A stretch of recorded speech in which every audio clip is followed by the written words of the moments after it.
All right, I'm your host, David Wilcock, and I am very, very excited about today's show. This show actually came to me from a meditation. I was walking in some beautiful areas, and I was very tuned into nature, and I heard Caenorhabditis Elegans. And I actually know what that is. That's a roundworm that has it's a microbe, and it has a very small number of genes, but so do we. DNA is not the answer. So that's part of the mystery of this little microbe. But we're going to get into that and a lot more. We're going to cover the solar micronova theory, the solar flash. We're going to talk about some Hindu ancient prophecies. And we're going to get into this concept of a living science and the idea that we are all connected to something akin to a biological internet, if you will. Some sort of energetic consciousness that actually informs biological life and gives rise to biological life. And ultimately, what my meditation was showing me is, why don't you combine the idea of the solar flash with the idea of adaptive energetic biology? So that's what we're going to do in today's show. I decided to call it Interplanetary Climate Change 2021 because interplanetary climate change is kind of the focal point for the evidentiary support of the solar flash. In other words, we're looking at the entire solar system getting brighter. The sun appears to be brighter. I don't think this is an illusion. A lot of people have noticed it seems like the light is coming out more whitish. Of course, this is not necessarily anything NASA has proven, but we have hundreds of data points from NASA that get into great specific details about many different anomalies occurring throughout our solar system. And typically what you have to look for is the word unexpected. So if you'd like to do this kind of research, look for the word unexpected or anomaly, but usually it's unexpected. And when you start looking at what is unexpected about the planets, the data comes in waves. Now, I've done the whole full breakdown of interplanetary climate change before, and there are other videos to reference. We didn't have a set this nice before. Today's show is not necessarily delineating each of the interplanetary climate change effects. I'm going to do some of that in my upcoming class, which is Gateway to Galactic Mind. And if you'd like to sign up for that, it is ascensionmysteryschool.com. And based upon widespread requests from you guys, we have now broken it up into a payment plan where you get to pay in three equal tranches month by month. So you actually have 3 months to pay for the whole thing, and that makes it a lot more affordable, and we've had astonishing success with that. You guys have really responded very well to that, so I thank you. So this is unofficially also the part 11 of the Global Very Acrimonious Divorce series, and we were talking about this before. I'm not going to read all this again, but remember that all of these different types of things, we were expecting weird stuff could happen, and it's going to be unpleasant, it's going to be violent. This was April 23rd. And then we talked about all these prophecies, and this was on Sunday. So I got you as far along as I could on Sunday.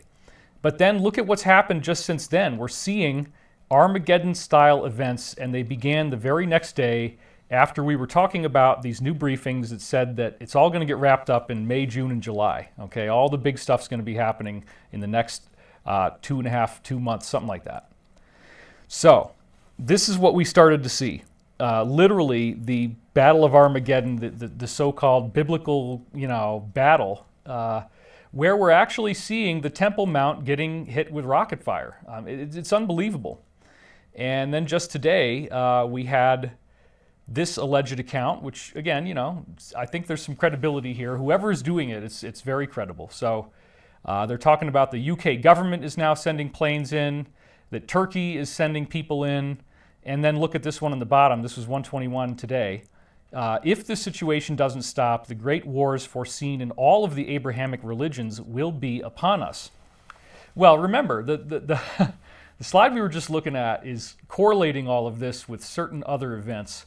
And we were discussing how the powers that were are losing their authority, they're losing their grip, they're losing their imprimatur. That's a nice fancy legal word that means, ooh, you got the right to do whatever the heck you want. You got the imprimatur, you got the stamp. You see how I like to whip out these SAT words on you, please, don't take it personally. I'm not trying to be condescending. I do love to use really nice big words. I know some people don't like David, or I hate that guy. I'm sorry if I seem condescending. I'm really not trying to be. This is very exciting stuff, folks. Everything that I've been telling you is coming to a head. That's why I'm doing a show on Thursday, when I got another one coming up this Sunday. And if we see you there, again, Gateway to Galactic Mind, I will be able to talk in far more depth than I can publicly in a forum like this, because we have the platform. Okay, back to the slide. So we are literally looking at this Armageddon type scenario, and incidentally, right when we're saying watch out for really weird, bad, unpredictable stuff that makes your life really suck, all of a sudden we got 2,000 gas stations out of fuel, as you know. And interestingly, look at the number of states. Okay, that probably was not an accident. And we have since gotten it to be reopened, but again, this is something that appears to have been the result of hacking that was going on. So they say. So they say it was the result of hacking.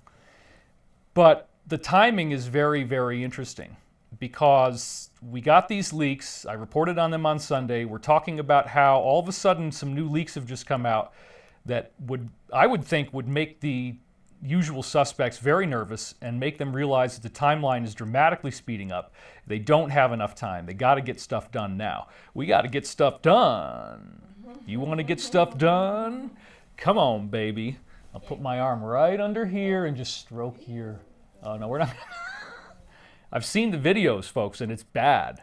Okay, we watched it, and it's like, and then for your wife to kind of look at that and then look away and not do anything, it's really, really creepy, folks. And the stuff you're going to learn is going to be really awful. Okay, I'm not joking about it for any reason except that that's how I process extreme horror, is with humor. It's gallows humor. It's much like when you're a warrior and you're in the trench and you laugh about stuff because, you got missiles overhead and you don't know what the hell's going to happen to you. So we are in a very unstable period of time. We got briefings from our sources before this thing happened about infrastructure problems, and we were telling you that you needed to stock up on supplies. And people are like, oh, David's full of it. David doesn't know what he's talking about. David's a liar. None of this stuff has come true. I even went to a health food store the other day, and a guy very politely told me, David, with all due respect, a lot of the things that you've said have not come true. And I said, well, I don't know, maybe not this week, but maybe next week, because at the rate this is going, look, if you're in one of these 17 states that doesn't have any gas, and they're just now getting the pipeline turned back on, we're talking about 1970s style gas lines. And that was what got us off of the gold standard and onto the petrodollar. They blamed it on gold speculators, right? We all know this now. This is where currency became untethered to any type of collateral that has exact value, and it's now in a more negligible category that has to do with the price of oil, which could be easily manipulated. And now we seem to be moving into just straight ahead helicopter money. You just dump it out of the helicopter, print as much as you want because the whole thing's going to go, This is the kind of behavior that typically precipitates a Venezuela or Weimar type collapse, where you got wheelbarrows full of money to buy a loaf of bread. And the one thing I don't hear anybody talking about is that you go to a FedEx or UPS, you try to overnight a package, it's like very, very expensive now. That's inflation, okay? This stuff is really happening.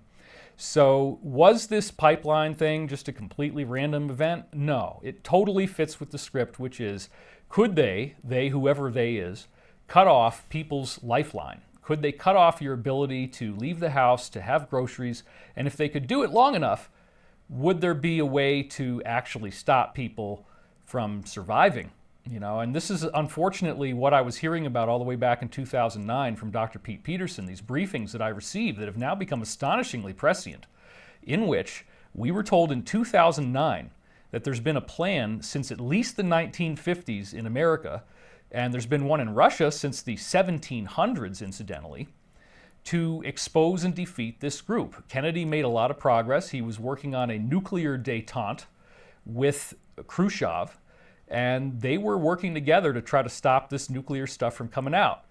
And the problem was that the presidential daily security briefings were leaking to Khrushchev, and they salted them with disinformation, where each briefing has a slightly different alteration in it. And what the company actually found, and you know what company means, is that the person who was leaking these briefings to Russia, which they had intercepted, was in fact JFK through his brother Bobby. So this is implicated in part of the reason for why the assassination happened, the idea that he was committing high treason against America through leaking our secrets to the Russians. But remember, this was part of the plan. The plan included the idea that we don't want to blow each other up with a bunch of nukes. That's a really bad idea. So they were working to try to create this, and even in the Reagan administration, you see once again the move to create détente with Russia through glasnost and perestroika. And these are really cool things that developed in society. But right now, I mean, my God, if you're in one of these 17 cities and you haven't done what I've already told you, then you might have some problems, because why are people standing in a gas line that's 3 miles long? They're standing in a gas line for 3 miles long because they need to get to the food. And in order to get to the food, they need a car. In order to have a car, they got to have gas. Okay? So that's why they're in line, because they're starving. Okay? This is scary and very serious stuff. Now, thank God, the pipelines were manually reopened. And this just showed up on the radar. Back to the slide. This showed up on the radar today, and an inspector of this pipeline said it is 100% engineered.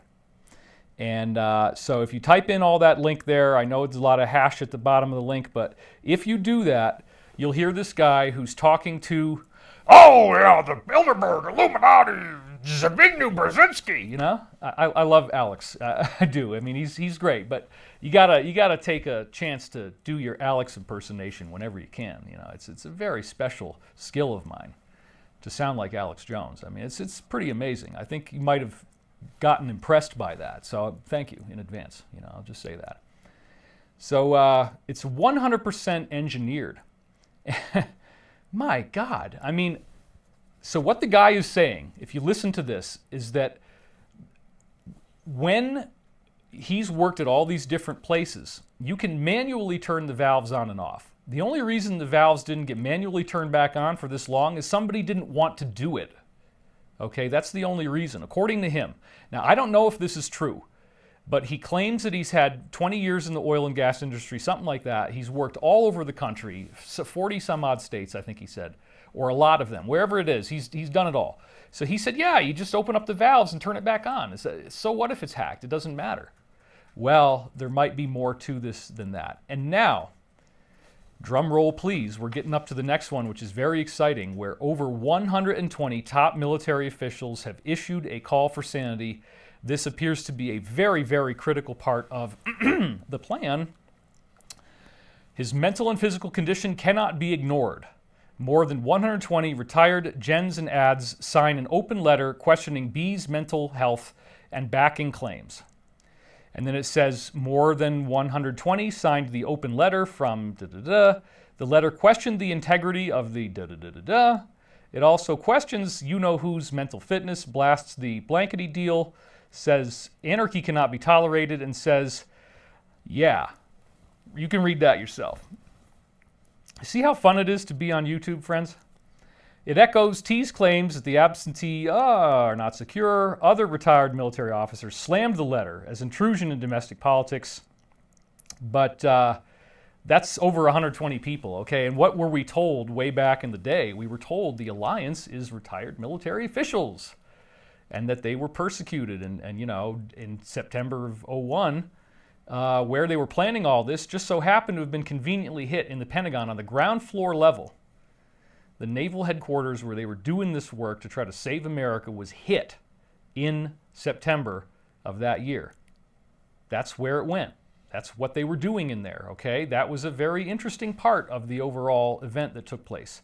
Why was it that particular area? Because those were the people that were trying to do this, and it has since been handed off. So this is extremely, extremely important, folks. This is, again, the public imprimatur. This is the legitimacy, the coining of legitimacy that cannot be ignored by the usual suspects who all they have is stuffed shirts and cartoon heads that keep talking the same old nonsense day after day with endless repetition that is supposed to be interesting. It's not interesting anymore. We want real information. And the real information is telling us you guys are going down. So now's a good time to act like the lead singer of the Bee Gees and step up for freedom and do something good, because we will have your back, okay? But now is the time. This is all coming to a head. So here's another thing. We've had a lot of new intel leaks about ongoing operations that are going on. I'm going to have to basically just let you read these without really saying a whole lot of stuff here. But this is just came out in the last couple of days, okay? Just since I did the show on Sunday. Says the military is in control. You are being played if you think blank or blank are in charge. And he says a lot of progress last night, REAs, and evidence of more military operations at the U.S. blank. No leaks. Why there have been so much activity going on in the daytime and especially at night at the WH and the C. Tribunals, preparation for something, military, Secret Service, and ambulances. Well, one of the things that he also talks about is that there's an incredible amount of rescue operations going on with people who are significantly younger than adults. There's a lot of that stuff going on right now. And there are tunnels all over the place where these individuals are being rescued in mass numbers by the U.S., and we're going to talk about that in a minute. And so it's possible that part of what's going on here is that there were some facilities in that area that are now the subject of rescue. Now, I don't know. That is purely my speculation. Nobody told me anything. I'm just thinking, okay, this is what I think it might be. Back to the slide. Okay, so then he said, and the next thing, expect more cyber attacks from the enemy as the good guys continue dismantling financial systems that blankety blank is used for a century to rip off the American people. The military is on our side, not you-know-whose. So more cyber attacks. Uh-oh. And then here's the next thing that comes out. No leaks at the sea, and something big has been going on there for weeks. This is very, very fascinating. When somebody says no leaks at all, you say to yourself, no leaks at all for weeks? That's really interesting because we showed you on Sunday that there's people trying to get in there to report on what's going on. They're being turned away. They can't get through the barricades. And there's all these extra activities going on. There's a lot of ambulances. There's military vehicles. Something really strange and big and weird is going on. We don't exactly know what it is, but now he's linking it to the Capitol, right? This is bizarre. When T was in Washington, I had inside sources at the WH. Someone as close to him as can be. Buddy, you might be getting a little bit too specific there. Because how could somebody be closer to you than your wife, right? So I hope that's not giving it all away, but that's the level of what he's talking about when you hear a phrase like that, okay? But let's go back to the slide. When he was in Washington, I had inside sources at the WH, someone as close to him as can be. That narrows it down. Sources at T's campaign and someone I can't mention at all. After he left, no one was communicating. We've all had this issue, right? But apparently one source he's had friendly conversations with has given him bits and pieces of what he heard. I posted some of it. Now wait for this, folks, and I want you to read this with me, okay? Because this is crazy. Expect a violent event that will take place in the Capitol that will result in a hard ML and retaliatory strikes that will somehow remove blank, blank, and top-ranking members of blank for you know what. Let's just pause for a second and simmer on this. Expect an event that will take place in the Capitol that will require retaliatory strikes and somehow is going to create this issue of treason. Is this true? It could totally be packaged disinfo. So when somebody is going to confront me afterwards and say, David, things that you said didn't come true, look, this might not be real. You got to always consider that. It might not be real, but it's there, and it's interesting, okay? Back to the slide. He said that when this happens, our allies will freak out, and they will also declare ML. He said the event in D.C. could be an FF. Right? Meaning it could be self-inflicted by the usual suspects because they know they're in really bad trouble. They need something big. We've been talking about this. Concerned about the power grids. It won't be like WW3, but it will end quickly. Now that is exactly what we've heard, that there is going to be some type of hostility eventually, and it's going to go away quickly. It's not going to last very long, and that's why we're looking at like a 3 to 10 day window, supposedly. And again, this is all hearsay, but this is what we have to work with. Now, he also said the good guys are following a timeline here in the States and abroad, and I've had exactly the same briefings many times. and looked at them online. That's what I mean. I'm seeing things that I've put together and packaged out to you. There's lots and lots of briefings out there to see. Okay, so here's the next one. We're going to zoom in on this in sections. So he says that phrase at the top that we've heard before about nothing can stop anything that's happening. It's going to be happening in the future. Then look at this.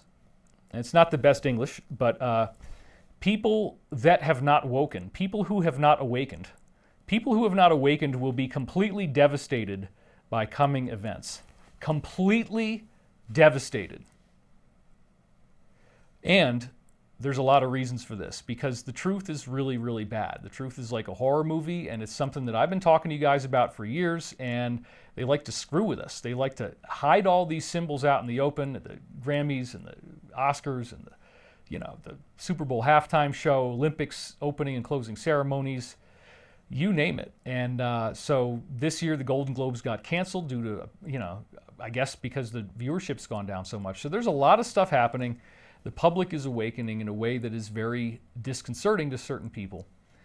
And in the process, we're getting a lot more of what we want in this truth community. But then at some point, the information that we've already had years to digest is going to come out. And all these people who haven't really wanted to believe it before are now going to be confronted with hard evidence that is very disconcerting. So this is where you come in.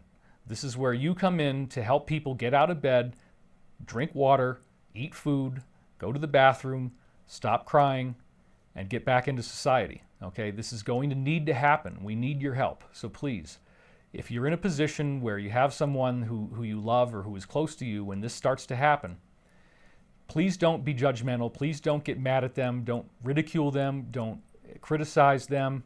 Don't say, I told you so. You have to be fully present for them as a loving human being. Look them in the eye. Tell them it's going to be all right. And don't try to take credit for the fact that you were telling them about this before. Just be there for them in their grief, okay? And let them know that if you throw up, you'll feel better. This is a healing process. We all have to go through this. It's going to be really rough. It's going to be really rough. But you can do it, and you can do it for your loved ones. I have faith in you. The beings have faith in you. It's going to be okay, all right? So people will be completely devastated by coming events. Here's a news flash. This Bodybot cyber attack supplies 45% of all the energy on the East Coast. If it's not up within 5 days, it will get ugly. Well, that's what some people might have wanted. Thankfully, it is now mostly restored. It's not blankety blank. Our pretend government is behind it. The blankety blank is flexing its muscles while the military dismantles their operation. Then he says, you are going to be so happy when T is back and straightening things out. 2, 3, 4 months tops, not 2024. Well, some people will be so happy, but there are plenty of people who are not going to be happy, and I always try to be respectful of that. All right, let's hit you with another one. If you're not already scared, now you're going to get even more scared. Okay, check this out. There's so much more going on than people think. What's being uncovered is going to change the way people think about the past, and there's a lot more in that. Remember, he says very important, okay? Now remember, this guy told us he has insiders that are as close to the former POTUS or current POTUS, depending on how you look at it, as you could get. So he's definitely plugged in, folks, okay? Now, he says it's going to change everything we think about the past. There's so much more going on than we realize.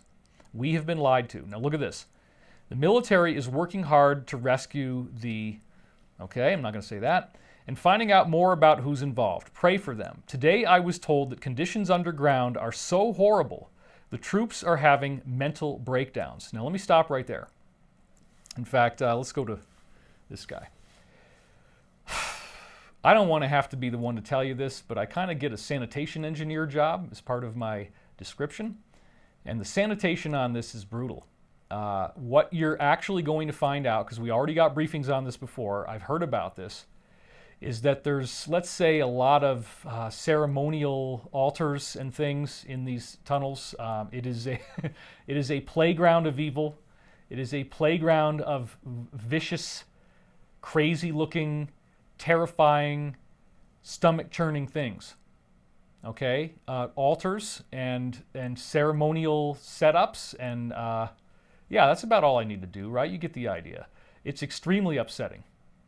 Let's leave it at that. Back to the slide. Today I was told the conditions underground are so horrible, and he didn't explain it like I just did. The troops are having mental breakdowns. They are carrying most of them out because they are babies or have been in cages and they can't even walk. The workers are not being arrested, and probably because this whole thing is so terrifying. They are being executed by headshot. Damn them to hell.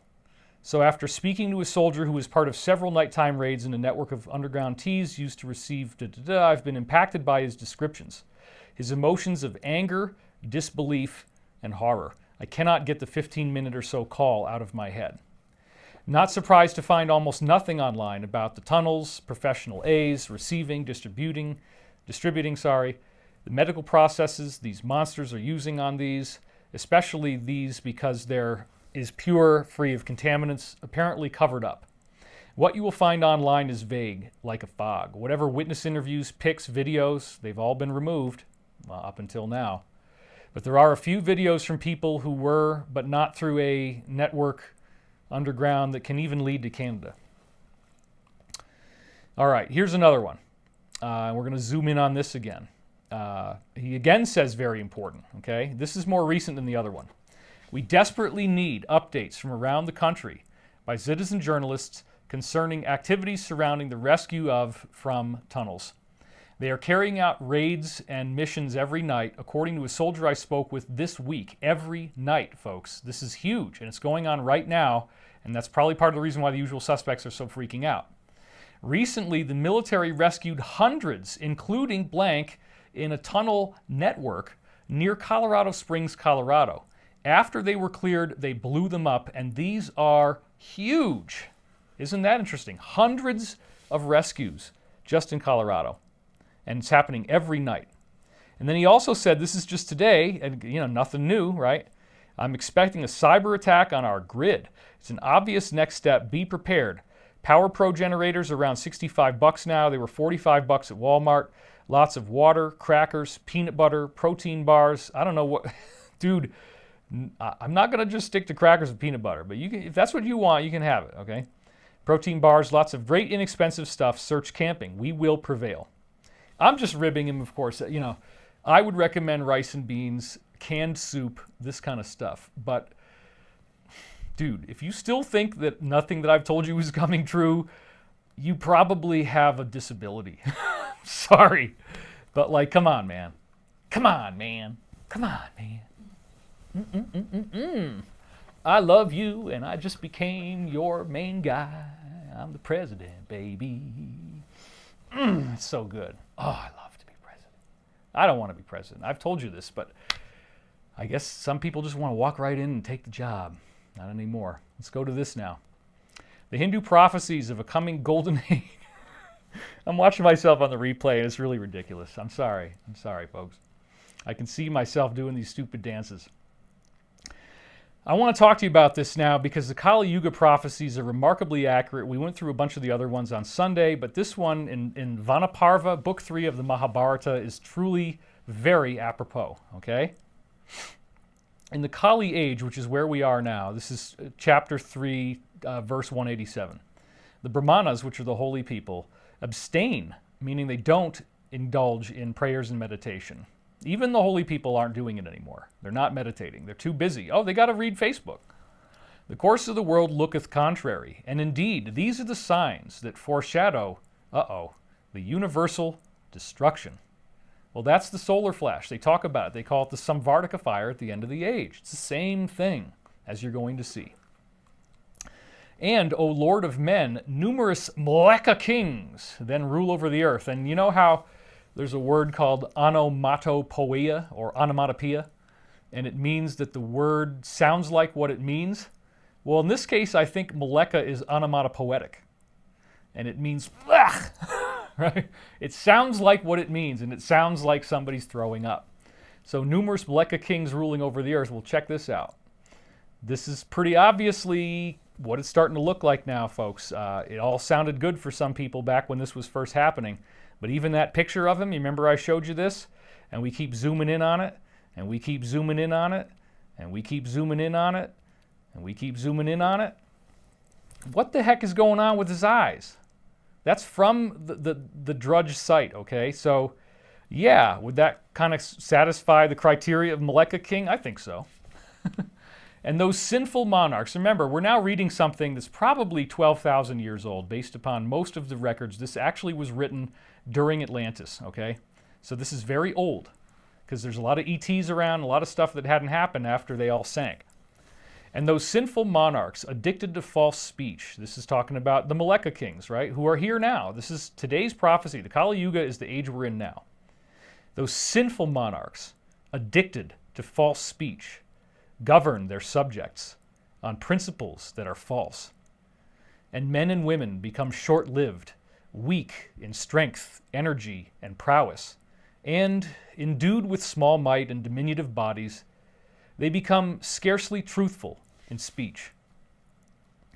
Many men and women at such periods strive to rob the wealth that hath from trust been deposited with them in secrecy. And, wedded to sinful practices, they shamelessly declare, there is nothing in deposit. Doesn't that sound familiar? Doesn't that sound familiar? 2008 perhaps, and on, and it's still going on. And in their 16th year, men are overtaken with decrepitude and decay, and the period of life itself is soon outrun. When the lives of men and women become so short, a drought occurs, extending for many years. 7 blazing suns, appearing in the firmament, drink up all the waters of the earth that are in rivers or seas. And then, O Bharata, the fire called Samavartika, impelled by the winds, appeareth on the earth that hath already been dried to cinders by the 7 suns.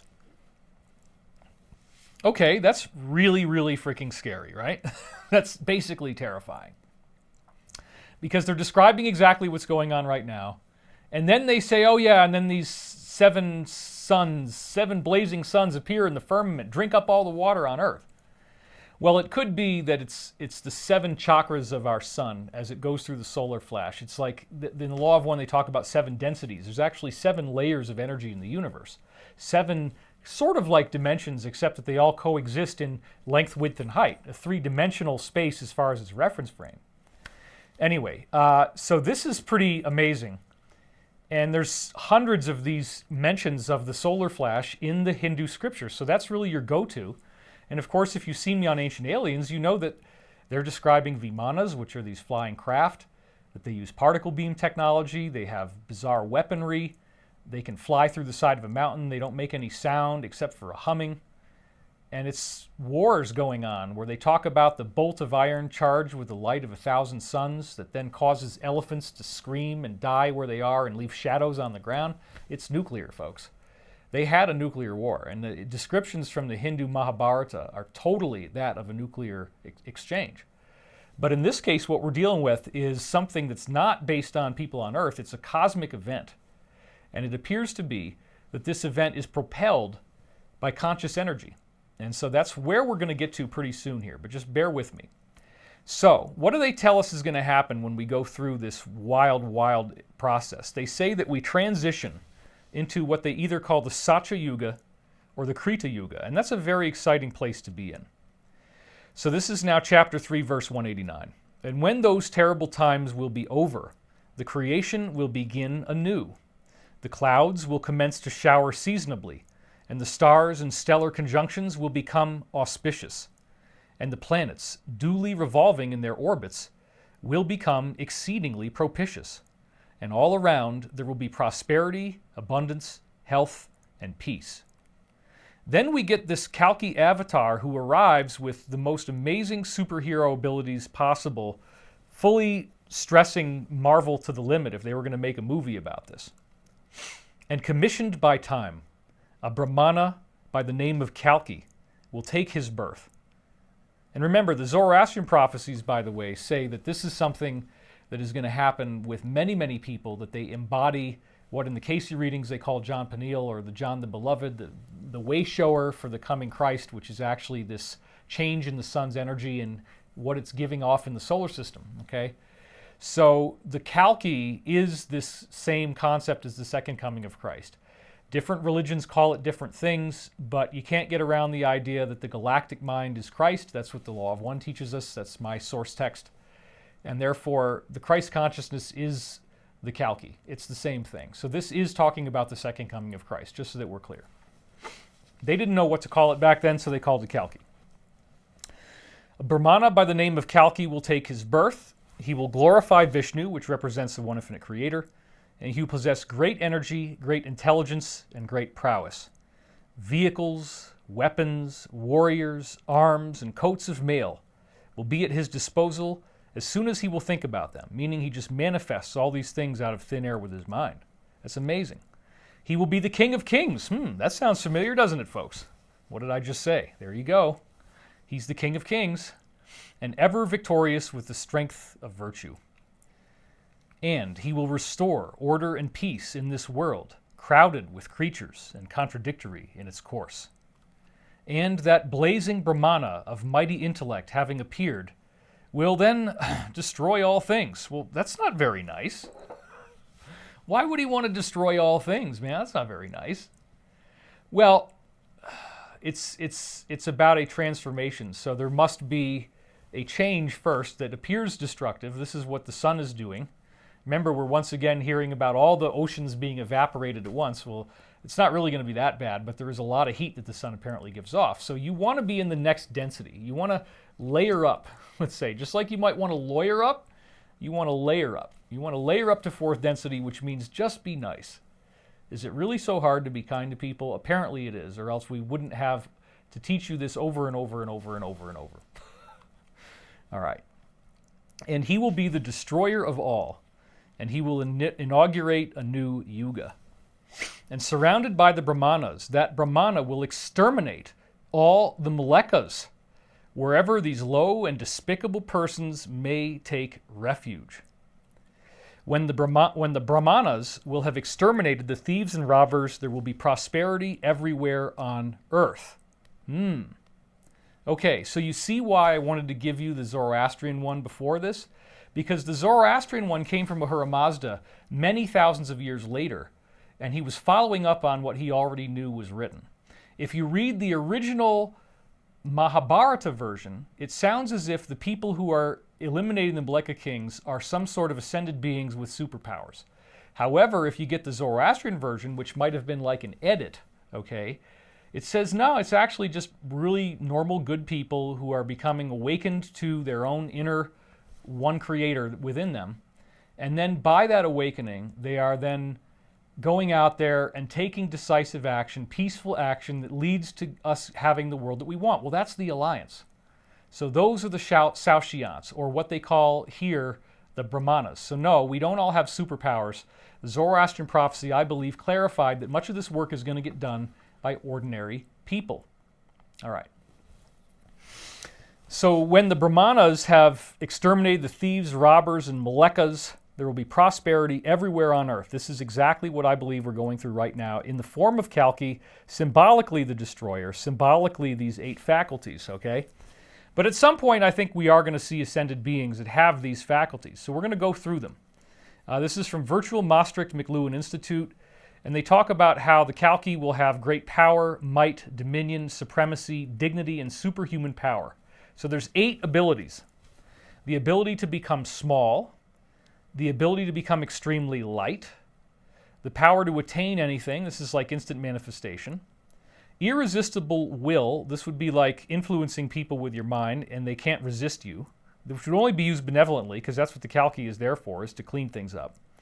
Limitless bulk, that means you could make yourself very, very, very large, like a Marvel hero, right?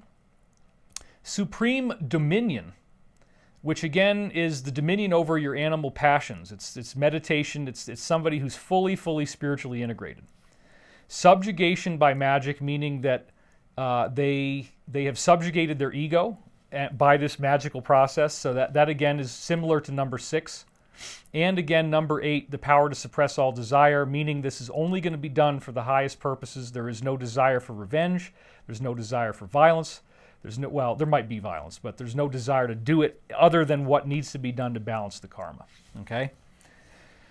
So this is a very, very exciting prophecy that fits with the other ones where we get Saoshyants or Brahmanas, and in the Zoroastrian tradition, again, they're eliminating evil on earth through ongoing effort. And the Zoroastrian tradition, by the way, says Ahriman, or Satan, they call it Ahriman, that Ahriman is built to be defeated. The whole thing is designed for Ahriman to be defeated. That's what the system is made to do. Ahriman gets wiped out. So let's go wide for a little bit. What we're now looking at here is an incredible body of ancient prophecy that all seems to be saying that the sun is going to do something. I became aware of these ascension prophecies in the 1990s.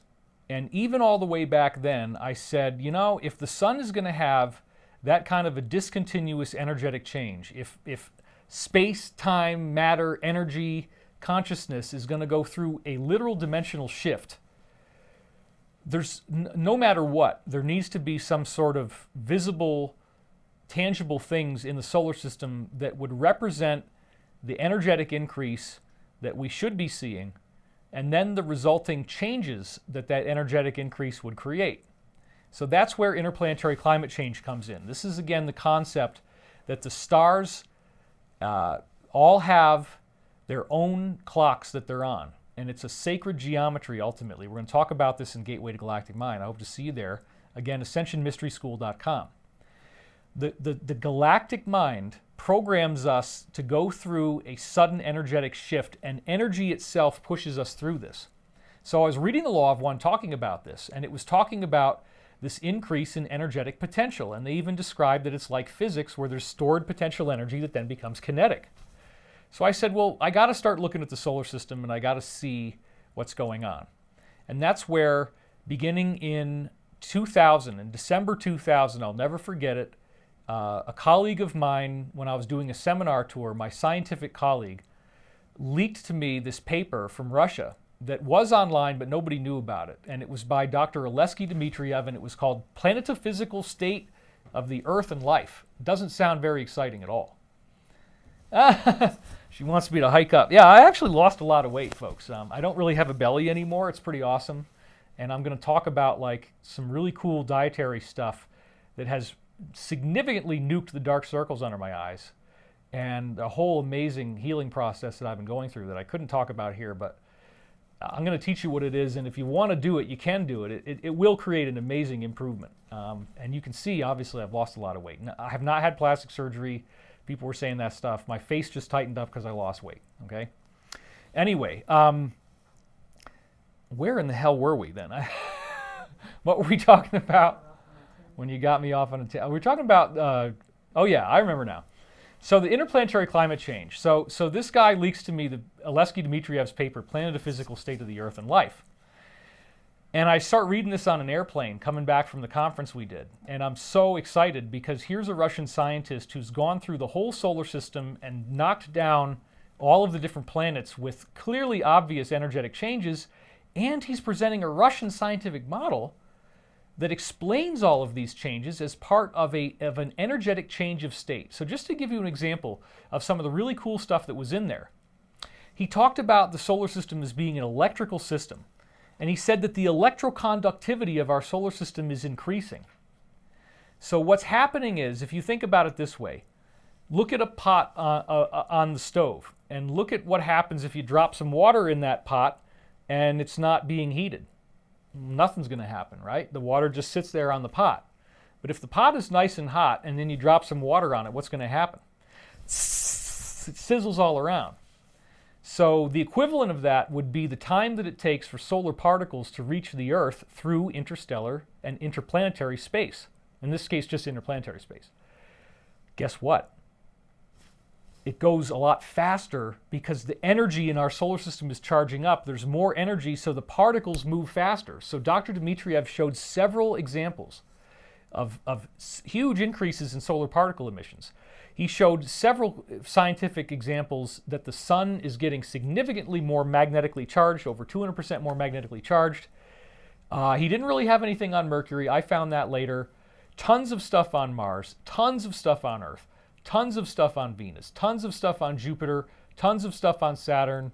Uranus, not as much. I did a lot more on that. Neptune, not as much. I did a lot more on that. And Pluto, not as much. I did a lot more on that. But I then came in 2004 and followed up on what he was doing and really just knocked it all out with American NASA research, because Americans don't think Russian science is science sometimes. You'd be amazed what these self-educated skeptics will say, these autodidactic, supposedly geniuses, who still don't actually understand what's going on. They think they're a genius. They might wear a little bow tie and tell you that they're a genius, but they don't know everything. Ooh, I'm going to get in trouble now. Okay, anyway, the whole solar system is charging up. And I have a few images of this that we're going to see at the end, but the point is that was where the science started to come in on a major, major level to convince me that these ancient prophecies had validity. Then the question is, can we actually find scientific backing for the idea of a solar flash itself? Okay, so nowadays you're starting to hear about it being called a solar micronova, and there's lots of research on this going out there. Also, a mini supernova is another similar term. And we have to acknowledge here that conventional science, as presented by the mainstream media, doesn't have all the answers. Here's our dear old friend Phil Plait, who has been attacking everything cool for like 30 years on bad astronomy and other places. We love you, Phil, but come on, man. Some of this stuff is true. You got to at least once in a while open your mind a little bit, buddy. Anyway, he says, no, there's no such thing as a solar micronova. Well, apparently NASA doesn't think so, because here's a NASA page saying that a mini supernova explosion could have a huge impact. Sorry, Phil. So what we're dealing with is that everybody right now in the scientific community says, ooh, look at all these equations, you know, and science has become like a language of the elite. It's very similar to the idea of when the Catholic priesthood would not allow you to look at the Bible, right? It's all in Latin, so even if you could get your hands on it, you can't read Latin. They read the Vulgate in Latin, so you don't even get to understand what they're saying. And unfortunately, much of science and all these equations that come flying past you, it's all very similar sounding, you know? So we need a new science that actually integrates spirit and biology, because that's something that was part of this unholy alliance between Christianity, the Romans really, and the scientific community. They said, science, you guys take the material world, leave the spiritual to us, don't research it, and don't even act like it exists. So then you have the scientist who, during the week, proves that God doesn't exist, but then on the weekend he prays to God at church, or at least he used to in a more traditional society. So what the Russians really brought to attention is an amazing new science that actually integrates spirit with matter. So this is, if you will, the science of God. This is the science of higher consciousness. This is the science of the universe and of where we're going and how this all links together. And so back to the slide again, I believe that this is the key to understanding the solar flash and what is really going on here and why this thing is not a catastrophe. So I'm going to show you some of the crown jewels, because honestly, with all the stuff going on in the world, I want you to have this now. I don't want to make this hidden behind a paywall, and I have so much more that I'm going to go through in Gateway to Galactic Mind. As I said to my wife, I have too much information.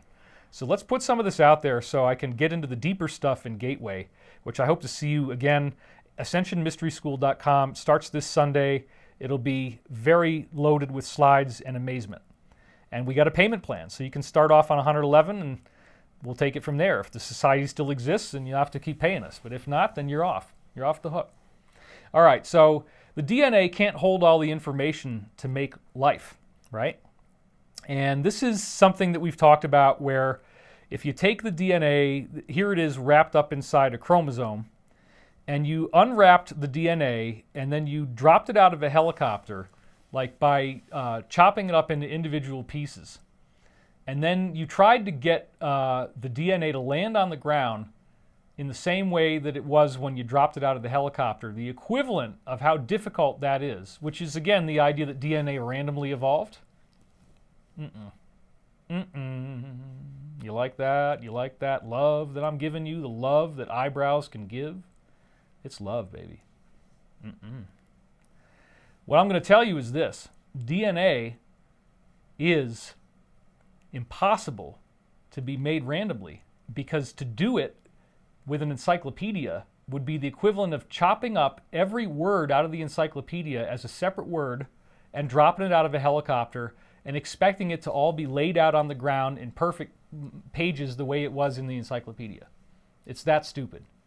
The DNA is way, way too complicated to have evolved by random processes, and we also know that Earth is only 4 billion years old. Earth only cooled down enough for liquid water to exist 3.8 billion years ago, and guess when microbes show up? 3.8 billion years ago. And by the time you get microbes, almost all of the heavy lifting to make life has been done. You have cell mitosis, you have all the different organelles inside the cell, they reproduce, they excrete, they eat, they respirate. It's all there right at the beginning. So no, it doesn't happen over a long period of time. It happens immediately as soon as a DNA shows up on Earth. It's already there with the water. So check this out. The human body, they're trying to say the Human Genome Project. Let me just set this up a little bit. So the Human Genome Project was trying to tell you that DNA makes life. And this has become extremely important because people are now being very, very worried about DNA alteration and methods that might be causing that to happen. Boy, am I being careful. So this gene model of DNA is saying that your genes make up who you are, that it's all in your DNA. Is that true? No. Here we go. The human body has 70 to 90,000 different proteins in it, and these are different things that build the tissues in your body. Up until the year 2000, when they did this Human Genome Project, the scientists believed there must be at least one different gene in the body to make each protein. So there might be a protein that makes the sclera in your eye. There's another protein that makes ligaments in your shoulder. There's another protein that makes liver cells, pancreatic cells, fascia, muscle tissue, fingernails, right? Everything is made from a protein. Everything that your body is made of needs a different protein, and so they believed that you have to have instructions for those proteins, right? That's what you've been told. Oh yeah, your DNA has all the instructions. Well, the most primitive thing DNA would have to do if it had all the instructions is at least have instructions for the difference between this type of brain tissue versus the difference between the pons and the medulla versus the difference between the hair cells in your arm, et cetera, right? 70 to 90,000 of these proteins that you need to be able to write out of DNA in order to have those be coded with a specific DNA address. They didn't find it. Check it out. Until 2000, scientists believed there must be at least one gene for each protein. Yeah, Bruce Lipton, absolutely. And we are going to get to him. That was from Ruby Koheliehi. I can't read that. Sorry, Ruby. They also believed we had another 30,000 genes on top of 90,000 to regulate our cell growth and behavior, to create awareness, emotion, and intelligence. And now here's where we get to watch scientists be really embarrassed and back away and do their little dance, right? Because what happens? 70 to 90,000 proteins plus another 30,000. And remember, up until 2000, they talked about the genetic model of DNA all the time. All the time they said, oh yeah, DNA is made from genes, and genes are what make your body, and the DNA has everything in it. It's an encyclopedia for how to make your body.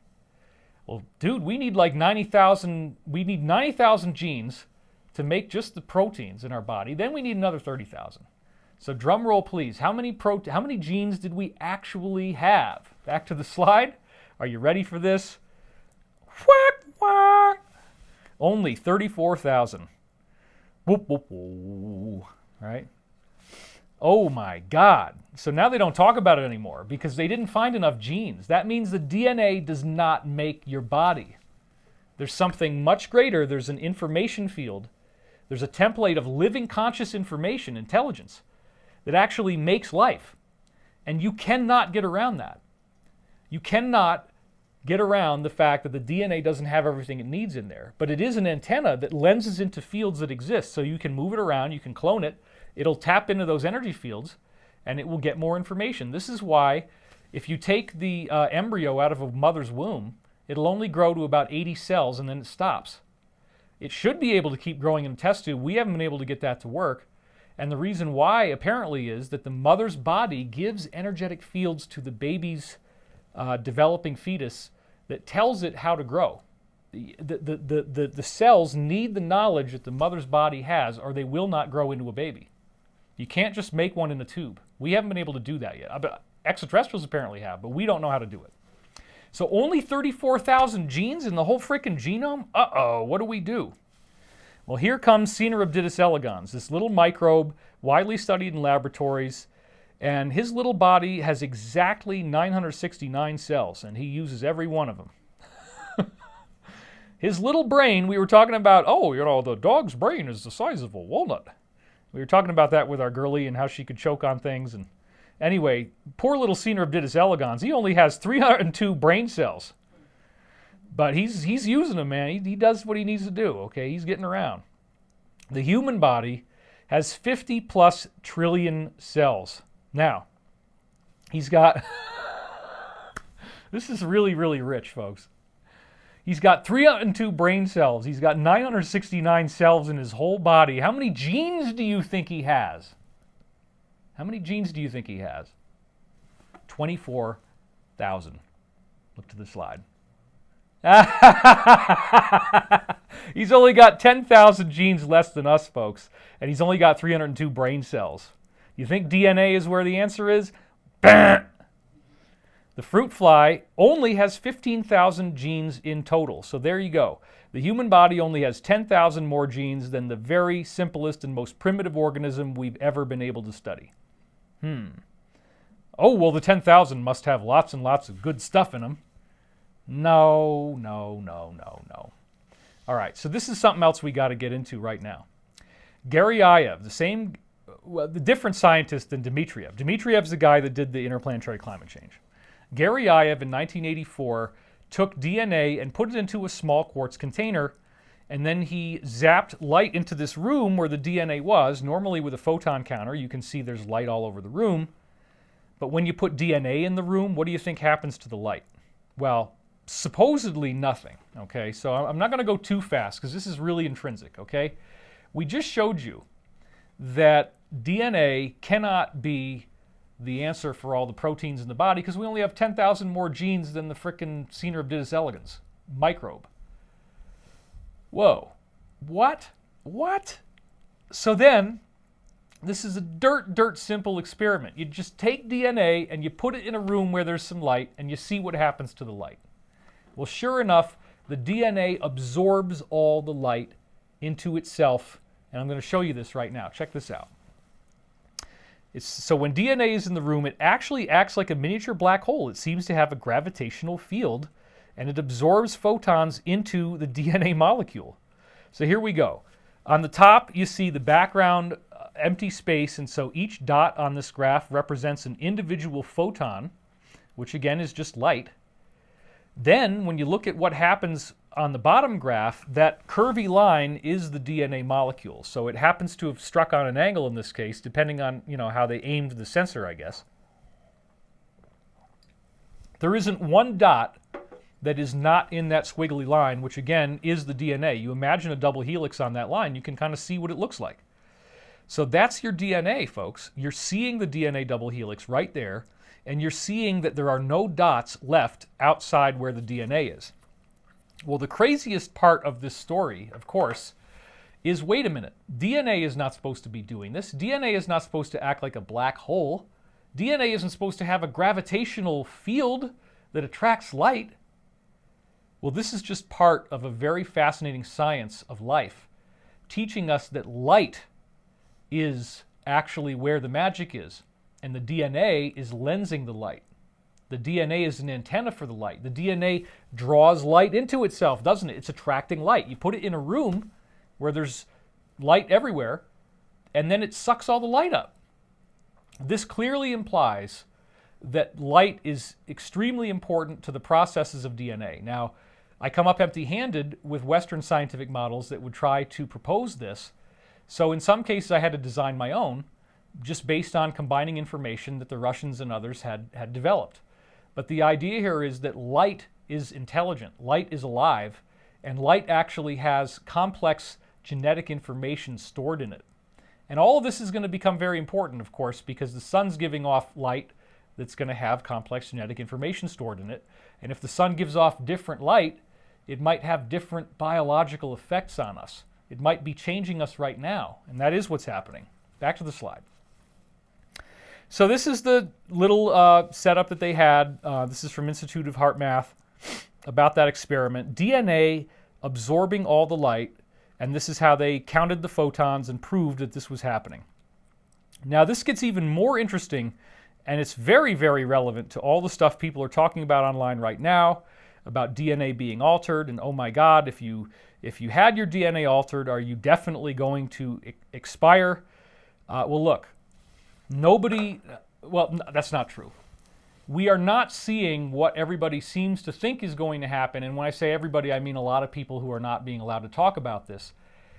It hasn't happened yet. We haven't seen any type of massive anything. So don't necessarily assume that this is what's going to be the outcome. There's many ways that it might not be the outcome. What if, for example, the Alliance has an antidote? What if the people who built whatever this thing is had the antidote all along and we already know where it is? I don't know if that's true, and I hope it's true. But also, even if the Alliance is going to have to throw up its hands and say, look, guys, there's nothing we can do about this. You're going to have to be on immune support for the rest of your life. You're going to have to take all these things to bolster your immune system. That's possible. I think it would be more like something like that instead of the idea that everybody who got it is gone. That's ridiculous, but I'm hearing a lot of this, and this is a legitimate fear. We're at a point in time where everybody's afraid. They don't know what's going to happen. They're terrified that if anybody got this, that they're gone. And there's no turning back. And when I went into the health food store the other day, everybody in the health food store was talking about this. Everybody was talking about this. The gas shortage, the war, all the stuff that's happened this week, the generals and what they're saying, people are on it now. And it has become the common dialectic. It's become the common discussion. So look, I'm not worried about it because the higher beings have never allowed there to be a nuclear exchange. They've been preventing this for a very long time, and now they're trying to come out with this as if it's a bad thing. Actually, I think that I'd like to have some higher beings that have our interests in mind and aren't going to let us just fire these things off. And they did it across the board with every different country. They didn't single one country out. Is this a prelude to a hostile invasion? Well, dude, they've been around for thousands of years. Why would they want to invade right now when you guys desperately wish they would? Because you need something. They're not. It's not the real ones, at least, right? We talked about the stealth blimp, the flying pyramid that, oh, it's so amazing, it's so amazing. No, it's just a classified project that was started by Arion Corporation and then got bought out by Lockheed and made undercover, and they start flying it over the Hudson Valley in the 1980s. Oh my God, it's just a freaking blimp, okay? So we got to be smart. You have to use your intelligence, and you have to say to yourself, don't you think the Alliance covered for this? Don't you think they have some kind of plan to make sure that not everybody who inadvertently did something that maybe they regretted later on is going to just freaking die on the spot in a couple months or maybe in a couple years? Look, even if we don't have something, I'm sure that the higher forces do, because if they could stop an exchange of those types of weapons, they could do anything. And so we also have heard from many prophetic sources that we are protected as we go through this transformation. So again, I've dreamed on this a lot. I've tried to tune into it intuitively, and I don't see that everybody who participated is just going to expire. I don't, okay? But also, we might need some human ingenuity. We might need people to invent something that hasn't been invented yet. But again, what if this, let's go here. What if this whole concept of the body being able to have its genetic code rewritten and then start to shed certain things and become a factory that produces certain things that you really don't want? That whole concept is based on reductionistic, materialistic biology in which genes are supposedly what makes you. Your DNA supposedly makes you, right? So if you have 24,000 genes in Caenorhabditis Elegans microbes and 34,000 genes in the human body, maybe altering the DNA isn't going to do as much as we think. In other words, people might think that if they alter DNA that they're going to get certain results, but the Creator, God, might have a different idea. There might be a different idea than that. So check this out. I want you to think about the reason why my guides, if you want to call them that, gave me this information in meditation is to talk to you about what's happening right now, to talk to you about whether you should be afraid of what's going on, to talk to you about the real essence of biological life and what is it, because biological life is made of DNA codes that are not encoding 90,000 proteins. Something else is encoding those proteins, and it has to be moving through the DNA because you can clone people with DNA. So DNA does tune into something. But what do we know it's doing now? It's drawing in the light. Imagine if I was DNA and all the light in this room, the room goes completely dark and now I'm glowing, okay?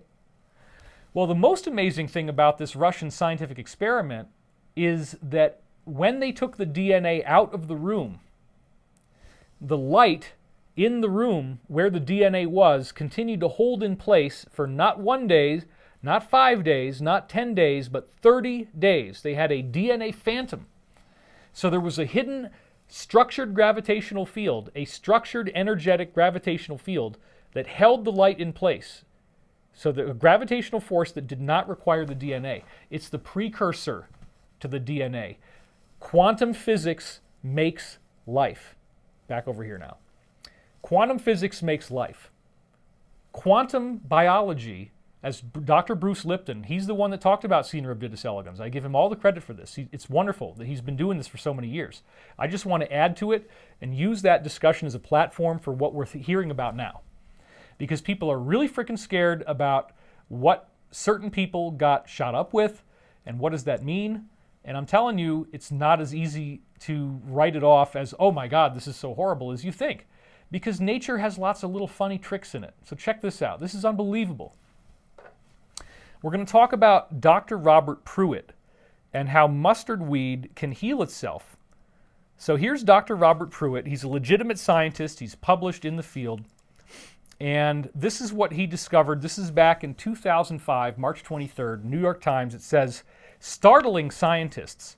Plant fixes its own flawed genes. In a startling discovery, geneticists at Purdue University say they have found plants that possess a corrected version of a defective gene inherited from both of their parents. Oh, come on. It's not a gene. As if some handy backup copy with the right version had been made in the grandparents' generation or earlier. The finding implies that some organisms may contain a cryptic backup copy of their genome that bypasses the usual mechanisms of heredity. If confirmed, it would represent an unprecedented exception to the laws of inheritance discovered by Gregor Mendel in the 19th century. Equally surprising, the cryptic genome appears not to be made of DNA, the standard hereditary material. And I really don't want to insult these guys, so I'm going to try not to. But this is just a function of flawed logic based on the idea that it has to be a genome. Well, if it's not the genome that we've identified, then it must be a cryptic one that we haven't seen yet. I mean, you got to bring in the Russians, and you got to honor that Russians could actually be scientists and actually do something cool, right? Let's just not be racist and not be classist and not be nationalist. Yeah, the Russians could have figured out some cool stuff, and they did. And that's why light is absorbing into the DNA, because the light is very, very important. The light actually carries the genetic code. So they didn't know this back then, and so they had to say, well, it must be some cryptic hidden genome that's not DNA that we haven't seen. But now you've knocked away all the genetic models anyway because there's only 34,000 genes in the human body.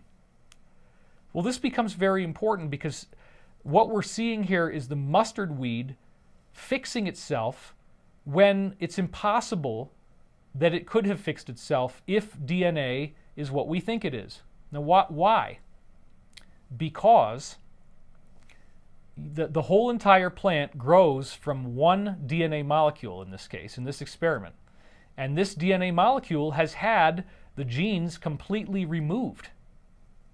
There's nothing in the DNA that should be able to reproduce those genes. They've been cut out, and the theory is that all of that should lead to genetic mutations. So let's go back to the slide now.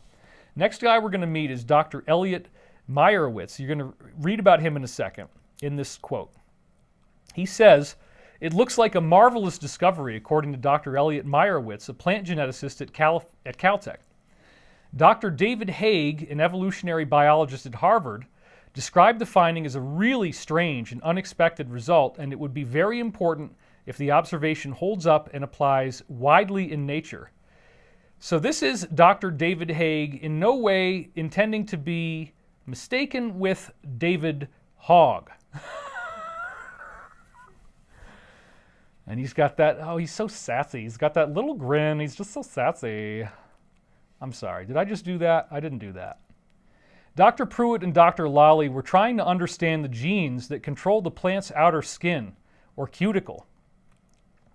As part of the project, they were studying plants with a mutated gene that made the plant's petals and other floral organs clump together. This sounds exciting. I'm not going to go there, folks, you know. But I have to redeem myself a little bit after just making a gay joke.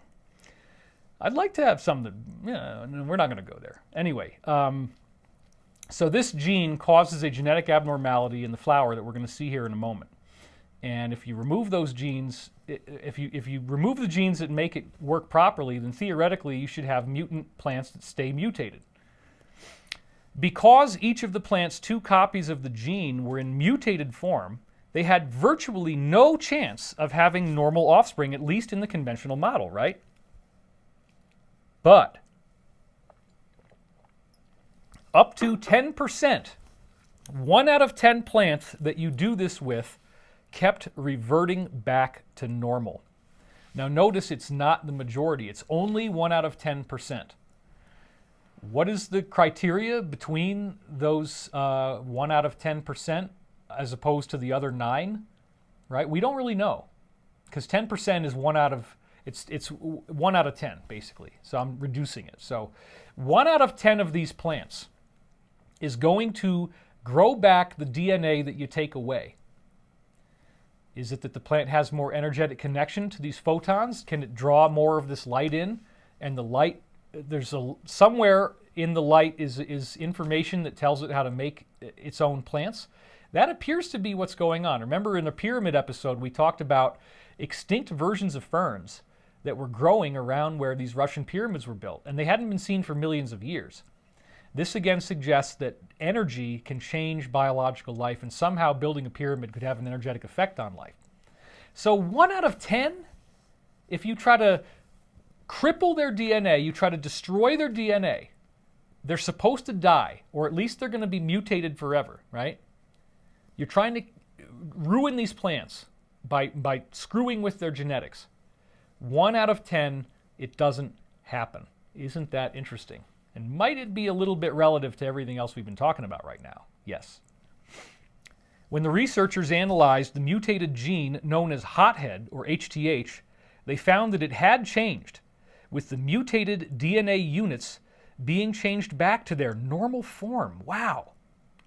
So here is your mutated mustard weed, and what we're seeing here is that the flower petals are starting to burst out of the bottom of the flower. This means the flowers are going to look horrible. They're not going to open. It's a big mess. The plant doesn't do what it needs to do. It's a mutant, and it's not a good one. This is what you want it to look like, and this is what 1 out of 10 of them do. 1 out of 10 of them go back to being mustard and growing like mustard. So again, getting back to Dr. David Haig, not David Hogg, the finding poses a puzzle for evolutionary theory because it corrects mutations, which evolution is depending on as generators of novelty. Well, it's a little, leave it on screen for a second, man. It's a little more than a puzzle, because think about this. You don't have an answer. You don't have a way in which random mutation can create evolution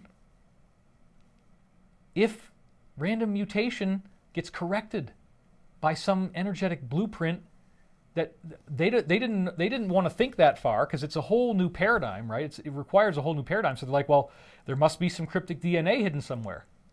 Well, nobody's ever found it. There's no genetic evidence of it whatsoever. We've never found it. Oh, well, there must be a backup copy and something else besides DNA.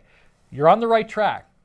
It's just that the Russians back in 1912 with Dr. Alexander Gurvich said that it was energy, because Gurvich took one onion and aimed it at the side of another onion, and where the growing tip of one onion hits the other onion, you get this weird bump that grows on it. Super accelerated growth. That was the first study in 1912 that keyed in the Russians to the idea that energy is somehow relevant. And it had something to do with photons, because if you took a piece of quartz that allows ultraviolet light to go through, then the effect works. But if you put glass in between the tip of the onion and the side of the other onion, then it never grows. Glass? David, what is it about glass that's different than quartz? Glass blocks ultraviolet light. It blocks ultraviolet light. Whereas quartz allows ultraviolet light to pass. So it's the ultraviolet light somehow that was causing the other onion to grow. Well, the Russians had this in 1912, so they've had a lot of time to think about this and do lots and lots of experiments. So there's over 40,000 scientific papers published on what they call torsion fields and what I call the source field. It's subject to my first book.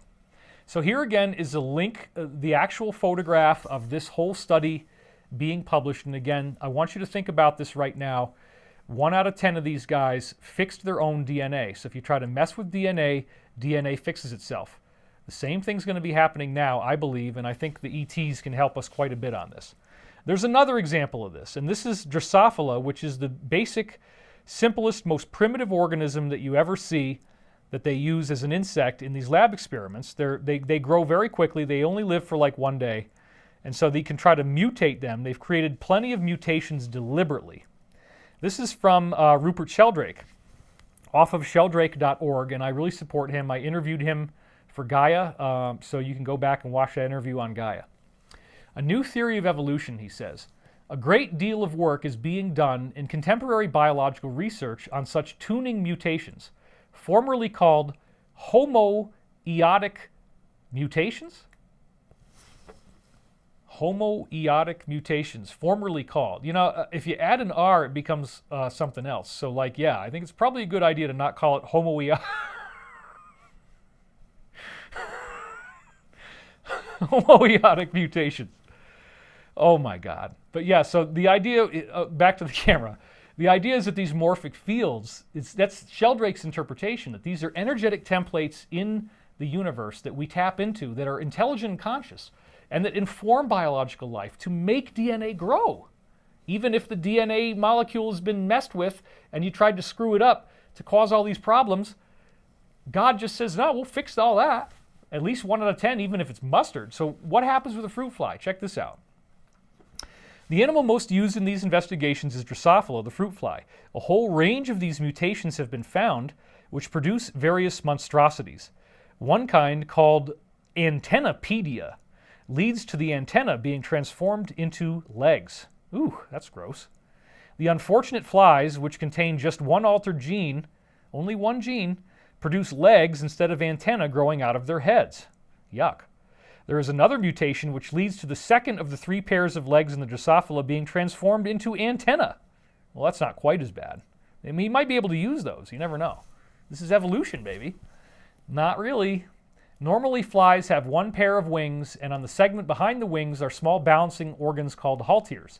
Still another mutation leads to the transformation of the segment normally bearing the halteres into a duplicate of the first segment, so these flies now have 4 wings instead of 2, and these are called bithorax mutants, okay? So this is what they're doing. They're tinkering around with these poor little guys, they're messing with their DNA in the lab, and they're making them into monsters where they got legs coming out of their head. Okay, if you did this with humans, you'd be violating all kinds of ethics laws. What happens when you start tinkering around with DNA like this? If you get the guy that has the legs growing out of his head, and then he mates with another one that you make with legs growing out of her head, and then they have little babies, did their babies have legs growing out of their head? That's the interesting question. And as you can probably guess, there's a self-correcting mechanism involved. So this is the most frequently studied insect in science. Ooh, I don't know what happened with that. That's a really strange effect. Okay. Take the single fertilized cell that forms the embryo. That's what you start with, right? Just like with the mustard plant. You take out all the DNA, which I'm just going to use one example because this is one of them and it's really easy to talk about. But there's a lot of them, a lot of different examples, okay? In this case, we're going to take all the DNA out that would make the eyes. Then, of course, the fruit fly is born without any eyes. You can then also breed this fruit fly with other fruit flies who don't have eyes, as I was just talking about. But No matter how many times they do this, no matter what they try, they take only one cell, they take out all the DNA that's supposed to make the eyes, so there's no eye DNA left. The eyes are automatically replaced every time, and it never takes more than 5 generations. So since this is one of the least horrifying fruit fly mutations, this is the picture I'm going to show you, where on the left you have a fruit fly with no eyes, and on the right, after 5 generations, no matter what, the eyes come back. And again, the 5 generations is the worst case scenario. And again, this is a very primitive insect that doesn't have anywhere near the kind of divine protection that we do. So the bottom line is that because our typical scientific viewpoint is this reductionistic idea that DNA as a molecule has some kind of tinker toys in it that make you who you are, and you can change the tinker toys, you could rewrite the operating system. Well, I said I wasn't going to insult the lead singer anymore, but you could rewrite the operating system, right? And if you rewrite the operating system, then what do you get? You get the eyes coming back, you get the legs removing from the head, you get the DNA healing itself, and you get the body no longer having any types of very toxic reactions. So this is the really hilarious part for the evil guys, is that no matter how hard they've tried to wipe out lots and lots of people, nature has this corrective reflex. It corrects everything. And I think that if a bug was coming out for whatever means last year, starting in January, right? If that bug came out, it probably got very quickly energetically rewritten and downgraded by the energy itself, and it probably was a lot less effective than whatever functions some folks might have been trying to gain. That's about all I'm going to say on that. But come back on Sunday, we'll do a lot more. All of these mutations depend on single genes. I propose that somehow these single gene mutations are changing the tuning of a part of the embryonic tissue such that it tunes into a different morphic field than it normally does, and so a different set of structures arise, just like tuning into a different channel on TV. In other words, it's like internet metaphor now, because this is written before the internet. He's downloading the code for the eyes, and then it gets put back into the DNA right where it belongs, because the body will repair the DNA. The body will replace the DNA. So this again is the science of Dr. Rupert Sheldrake, the science of morphic fields. This is his idea of where this energy that our DNA is tapping into is coming from, and why there's only 10,000 genes difference between Caenorhabditis elegans and a human being. So he's got a lot of cool stuff, but in this particular experiment, what he's showing is that if you look at the average number of errors that a rat makes, and that's the y-axis, how many errors does he make going through a maze, and then how many generations? So they separate these rats from their parents. They have no direct connection with the parents whatsoever, and yet the babies keep learning how to solve the maze better and better and better. That's one example of these morphic fields in action, where we're downloading things and we're communicating with each other all the time. Sheldrake also asks us to look at the behavior of flocks of birds and schools of fish, and you'll see a school of fish, how they all seem to move instantaneously. So here we are wondering if this even exists, whereas these beings are benefiting from having an internet consciousness all the time. In other words, there's an internet between those fish. They're not separate beings. They're thinking with one mind, and it's an energy cloud. It's cloud computing. The birds are cloud computing, the fish are cloud computing, swarms of insects are cloud computing. They're not working with an individual free will. They're working with a collective consciousness that uses the group as a whole. And so the flock or the school is moving as a whole. You got me? So here's some other cool examples of, I mean, if you've ever seen some of the films of what these things look like, how the birds move together, it doesn't even seem possible that the speed of the nerves in the body would be fast enough for them all to see what each other is doing, because they can't see all of each other, and yet they move at the same speed. And then, mate, if you go on over to England, I'm going to talk a little bit like I'm from Queensland for a minute, mate. I'm going to say how you get these sheep together, and the sheep come into a circle, mate. They got to get together, and they all form a sheep circle. Well, yeah, that did happen, and that's one of these cryptic things that shows that there's energy fields in the Earth, and again, energy fields in the Earth and the grid is one of the things I'm going to cover in Gateway to Galactic Mind. So, again, AscensionMysterySchool.com. I'm just actually setting up some things that are very much more fascinating that I'm going to talk about in this conference, but just to get ready to talk about it, I got to build up these things for you in advance. So this all gets back to the idea, back to the slide, that the conscious mind acts as a shared energy field. So I want you to look at this for a second. And I'm going to do an experiment with you right now.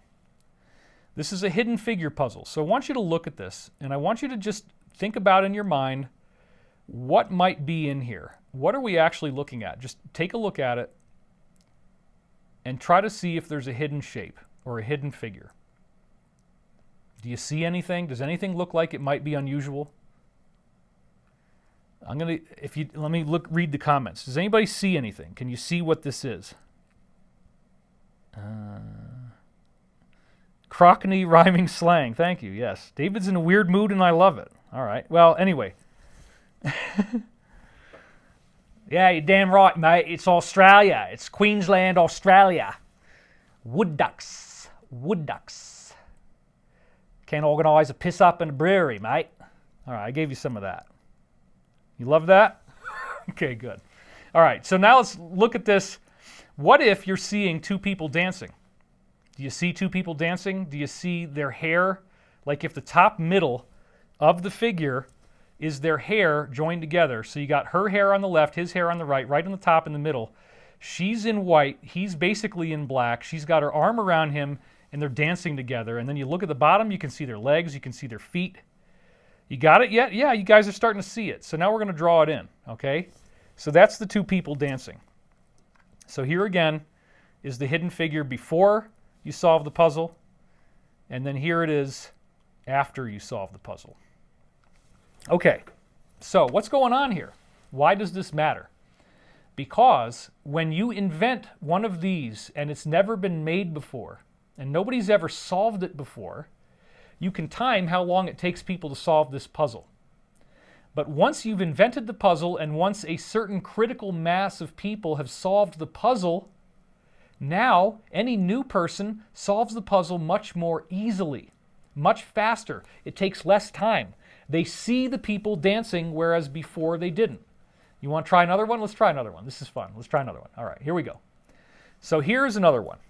There's a hidden figure in here. This one's actually easier than the first one. So, can anybody see it? Let me see the comments. Tell me if you got it. He says, ha, I got it.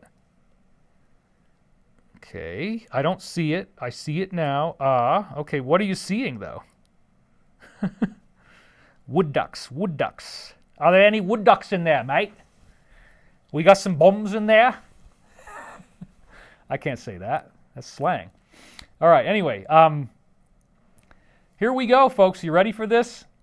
What if it's a horse and the horse is running real fast and there's a cowboy with a big cowboy hat on the top? Can you see it now? Yep. Cowboy, cowboy, cowboy, horse and rider. Okay, you guys got it's so obvious now, right? Yep. Now you can see it. Isn't that amazing that you don't see it and then you do see it? Now all you guys are seeing it now, right? There he is. There's your cowboy. Once again, the really cool science that we've now discovered is that when this happens, when more people solve the puzzle, you can solve it much faster. And Sheldrake has a bunch of this.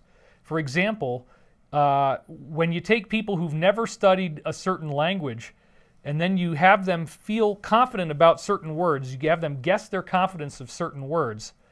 If you make fake words and you make real words that are in another language, people are more confident when they guess the real words as opposed to the fake words. So real words that humans are using here on Earth carry an energetic signature, and you will feel more confident in those words than in other words that are very similar but people fabricated. Okay, so now because I have to do this fast, I'm already an hour and a half in, I'm just going to keep plowing ahead to Dr. Glenn Ryan, going back to the slide now, who I did interview. So when you go to ascensionmysteryschool.com and you sign up for Gateway to Galactic Mind, you're going to see when the class comes out, we're going to release these over time, 2 stunning interviews that I did with this guy talking about his research and much, much, much more. You do not want to miss this. It's going to be totally amazing, worth the entire price of the class by itself, quite honestly. I do believe you will say that when you see it. So I geeked out with him on this professional set here. It's awesome. So this is his main experiment that I really love and why I interviewed him in the first place. He takes undifferentiated cells from a human placenta, okay?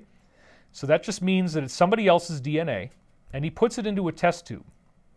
This tube is then handed over to people who are trained in a technique they call freeze frame, part of the Institute of Heart Math, where they accurately reproduce strong human emotions. So when the people felt anger, the DNA molecule actually unwound and it quote unquote died. It actually was destroyed. However, when people felt love, the DNA rewound and actually healed a molecule that was otherwise dead. Now, I've been saying this for many years, and so when I get Glenn Ryan on camera and I dialogue with him about this, he goes, well, that wasn't really what we were trying to do, but it kind of ended up happening anyway, so yeah, I guess you could say that. Glenn Ryan's awesome, you know, and so the idea is that it wasn't like they planned on it, but somebody directed a great deal of anger into the DNA, and sure enough, it unwound and died. And the way you can tell is by how much ultraviolet light the DNA holds, because it turns out that healthy DNA holds more ultraviolet, and if you kill the DNA, the ultraviolet is no longer held. Once again, DNA is absorbing light. But forget about the light part for a second. Hold on. Whoa. What? The love heals the DNA and the anger kills the DNA? Yes, that's what we're saying. Angry energy kills DNA. So when somebody's trying to send you angry energy, they might actually be causing cell damage in your body. You might get physical cell damage from other people's anger. Wait a minute, David.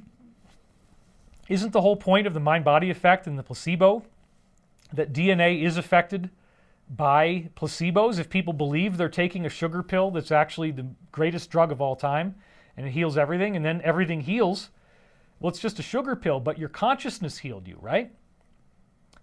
Well, Dr. Glenn Ryan is actually showing you on a direct microbiological level, at the molecular level of the DNA itself, that love heals the DNA. That love is the factor that biological life is growing from. This goes back to the concept in the law of one of the logos, the idea that the logos is the galactic mind and that it is love, and it also is Christ. It's the same thing. So this idea that you can get around it, you can get around the Christ consciousness, you can get around the logos, You're born in it, you're raised in it, and its fundamental essence is loving energy, which is why loving energy heals DNA, because there's an energetic interchange that our consciousness has with cells, and that's why we have healing power. And if you pray for someone, it's going to work, even if you don't believe that it will. Science has already proven that it does. So that's why it was so awesome to get Dr. Glenn Ryan in here. And again, I believe that interview alone, you're going to say, wow, that was worth the whole class. We already had people say that, actually.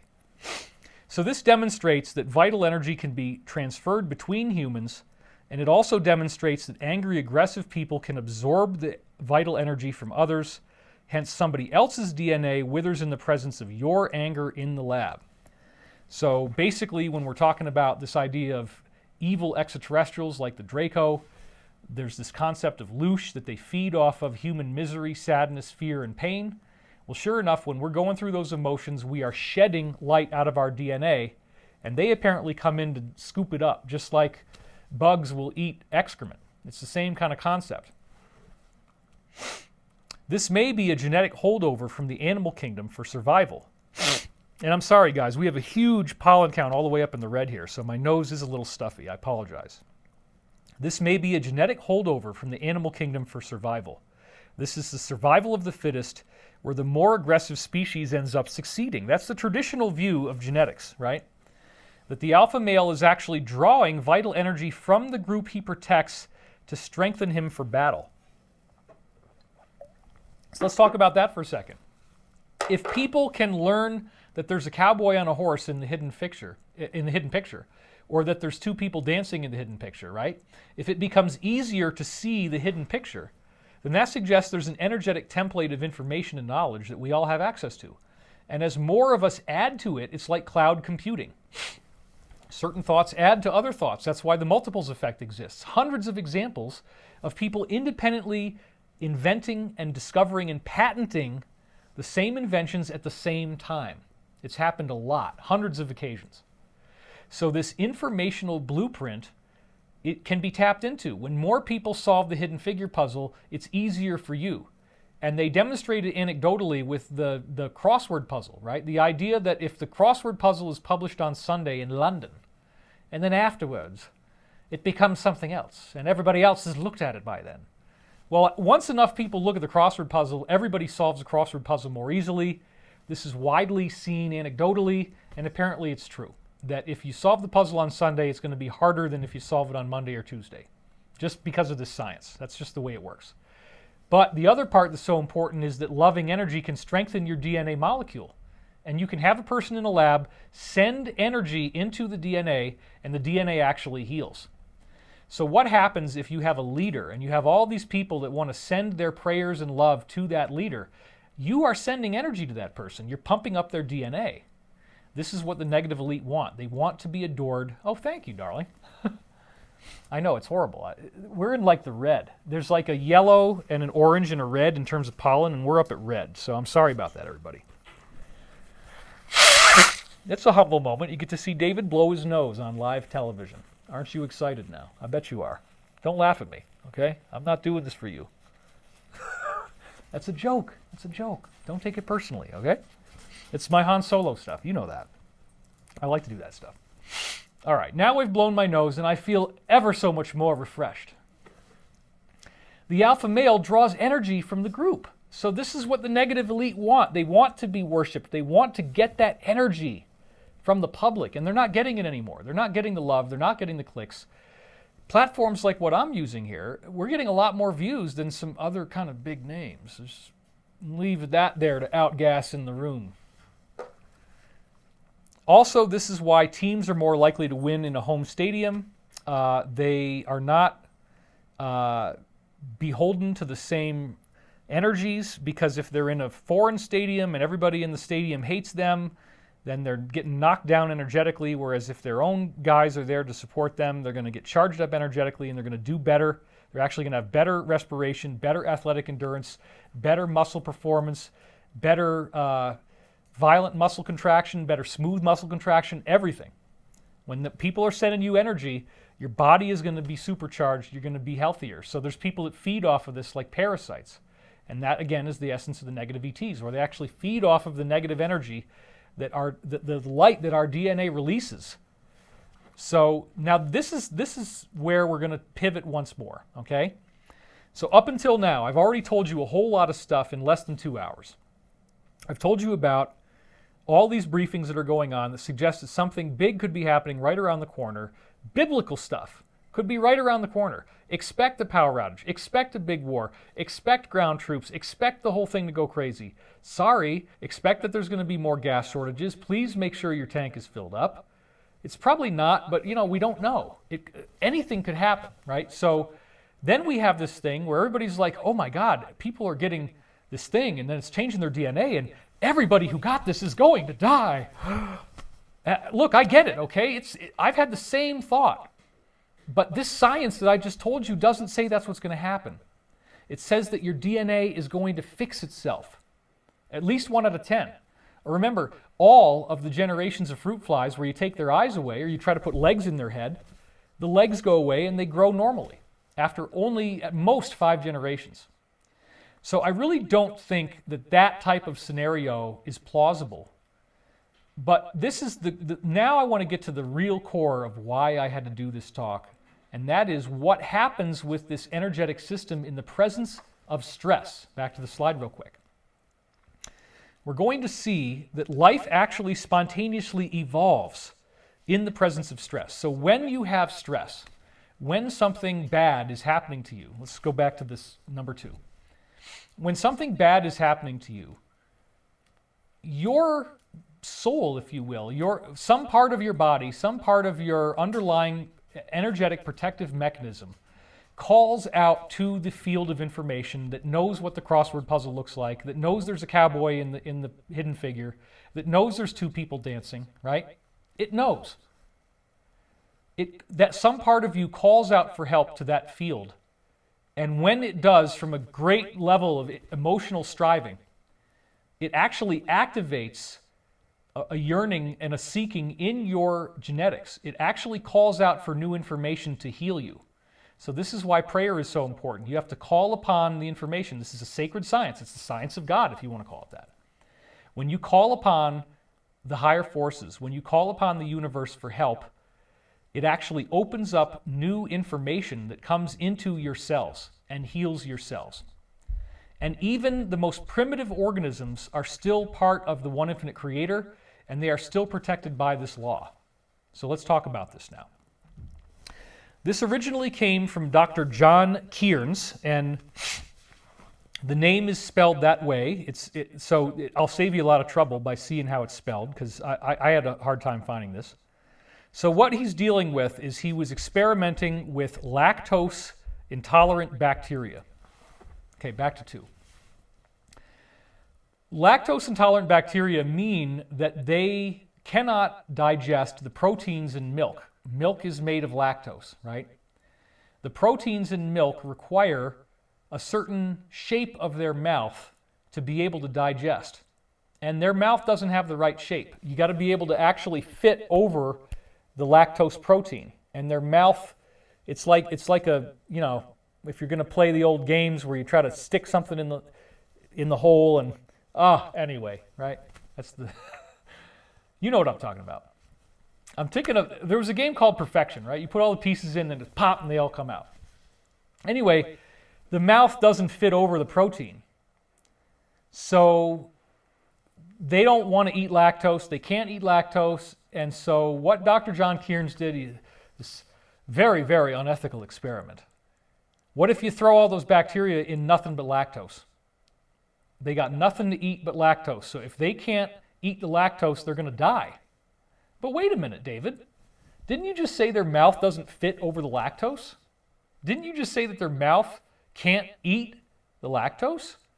So yeah, if there's nothing else there but lactose, then they're all going to die, right? Go back to the slide. These bacteria spontaneously evolved new mouth parts within one lifetime so that they could actually eat the lactose. Holy crap. So Caenorhabditis elegans, the same guy that only has 24,000 genes, and we have 34,000, right? So it's very similar to us in terms of genes, only 10,000 off. That's not very many. Normally, he's lactose intolerant, and if you place them in a lactose-only environment, most of them will die. However, a small percentage of them survive because they are evolving on a very rapid, almost instantaneous scale within one lifetime, just like the fruit flies, just like the mustard plant, folks. Same things happening here. They fix themselves. This worm spontaneously changed the shape of his mouth so that he could digest lactose.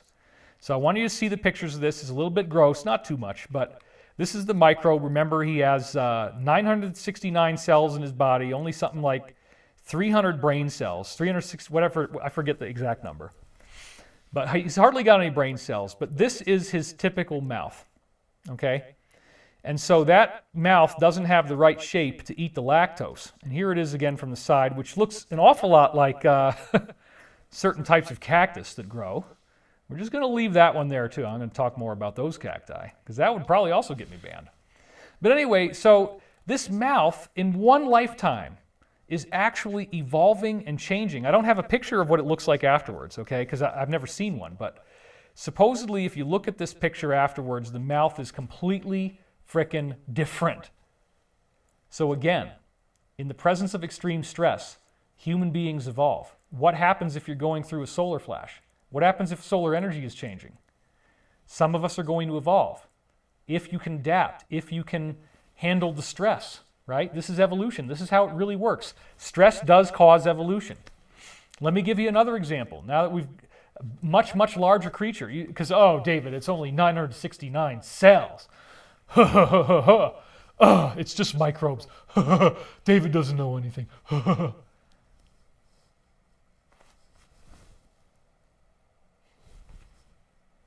No, you're wrong. You know why? Podarcus sicula, Italian wall lizard. Here we go. Only in 36 years, they had a gigantic evolution. So here's the story.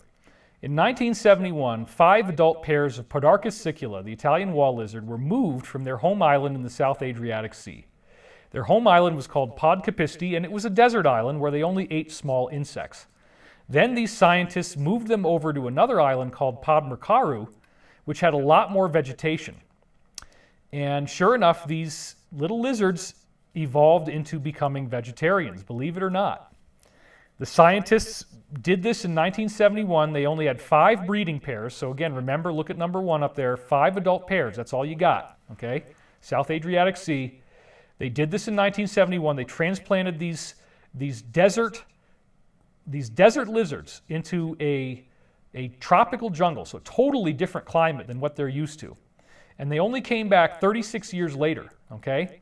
And in just that short length of time, they go back and they measure the lizards of how big are their nostrils, the snout vent is nostrils, right, like the nose, how big are their heads, and how large is their body. They took DNA off of their clippings from their tails to confirm that these were genetically identical to the source population. Thankfully, they didn't kill them. That's really nice.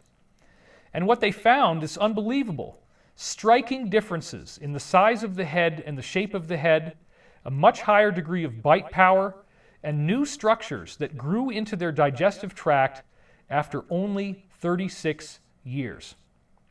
So they actually grew these cecal valves that are intended to hold fermentation, because you have to ferment the vegetables. The cecal valve actually has to create a pocket of fermented material so the plants can be broken down.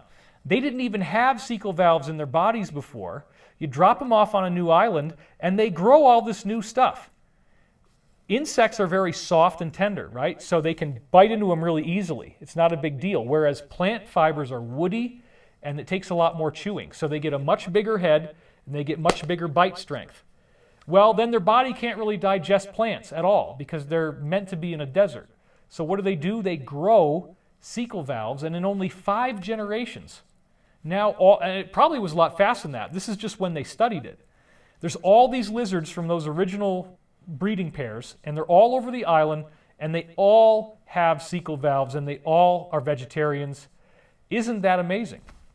Once again, just like in the case of the little roundworm, stress causes a spontaneous evolution in the body. And so now we're going to show you some different pictures of these lizards so you can see and just kind of get a mental visual of how the head could get larger, how the body could get larger. The veggie lizards actually got heavier and had a stronger bite pressure. So these adaptive changes allowed them to eat plants for the first time, and they also, interestingly, stopped being as aggressive. They no longer had the instinctive behavior of defending their territory. They were able to integrate with others. So they became a lot less hot-headed when they were no longer vegetarians, or no longer meat eaters, apparently. So I want you to think about the implications of this, folks. Because what's happening now is that we appear to be going through some type of ongoing energetic upgrade. And this is reported in these ancient prophecies, that we're going through some sort of energetic change, that Meleka kings will rule over the earth, and wedded to sinful practices, they declare there is nothing in deposit. So here we are, seeing these prophecies coming true right before our eyes. This is a very intense moment in history. I'm going to be with you through the whole thing, by the way. You know, the UFO disclosure, whatever we're going to get, is going to happen sometime in June, and it hopefully will happen during the time that we're still doing this class, because we're doing the class in 5 Sundays starting on the 2nd Sunday in May. So we're going to have 3 Sundays in June, right? So we have a lot of time. So again, ascensionmysteryschool.com, and I hope that you're going to be there with me. We got a payment plan now. You can sign up for $111 to get started. Other monthly payments come in, 2 more, but the point is we can get you started, and I really want you to be there because this is critical information, as I think you can see, and there's a lot more that I'm going to do than what I'm doing now, right? So I want you to think about the implications of life evolving spontaneously in the presence of stress, and look at how much stress is going on now. And look at the idea that if Caenorhabditis elegans is dropped into lactose, where it has nothing else to eat but lactose, and its mouth isn't literally even in the right shape to digest lactose, in 1 generation, its mouth completely changes.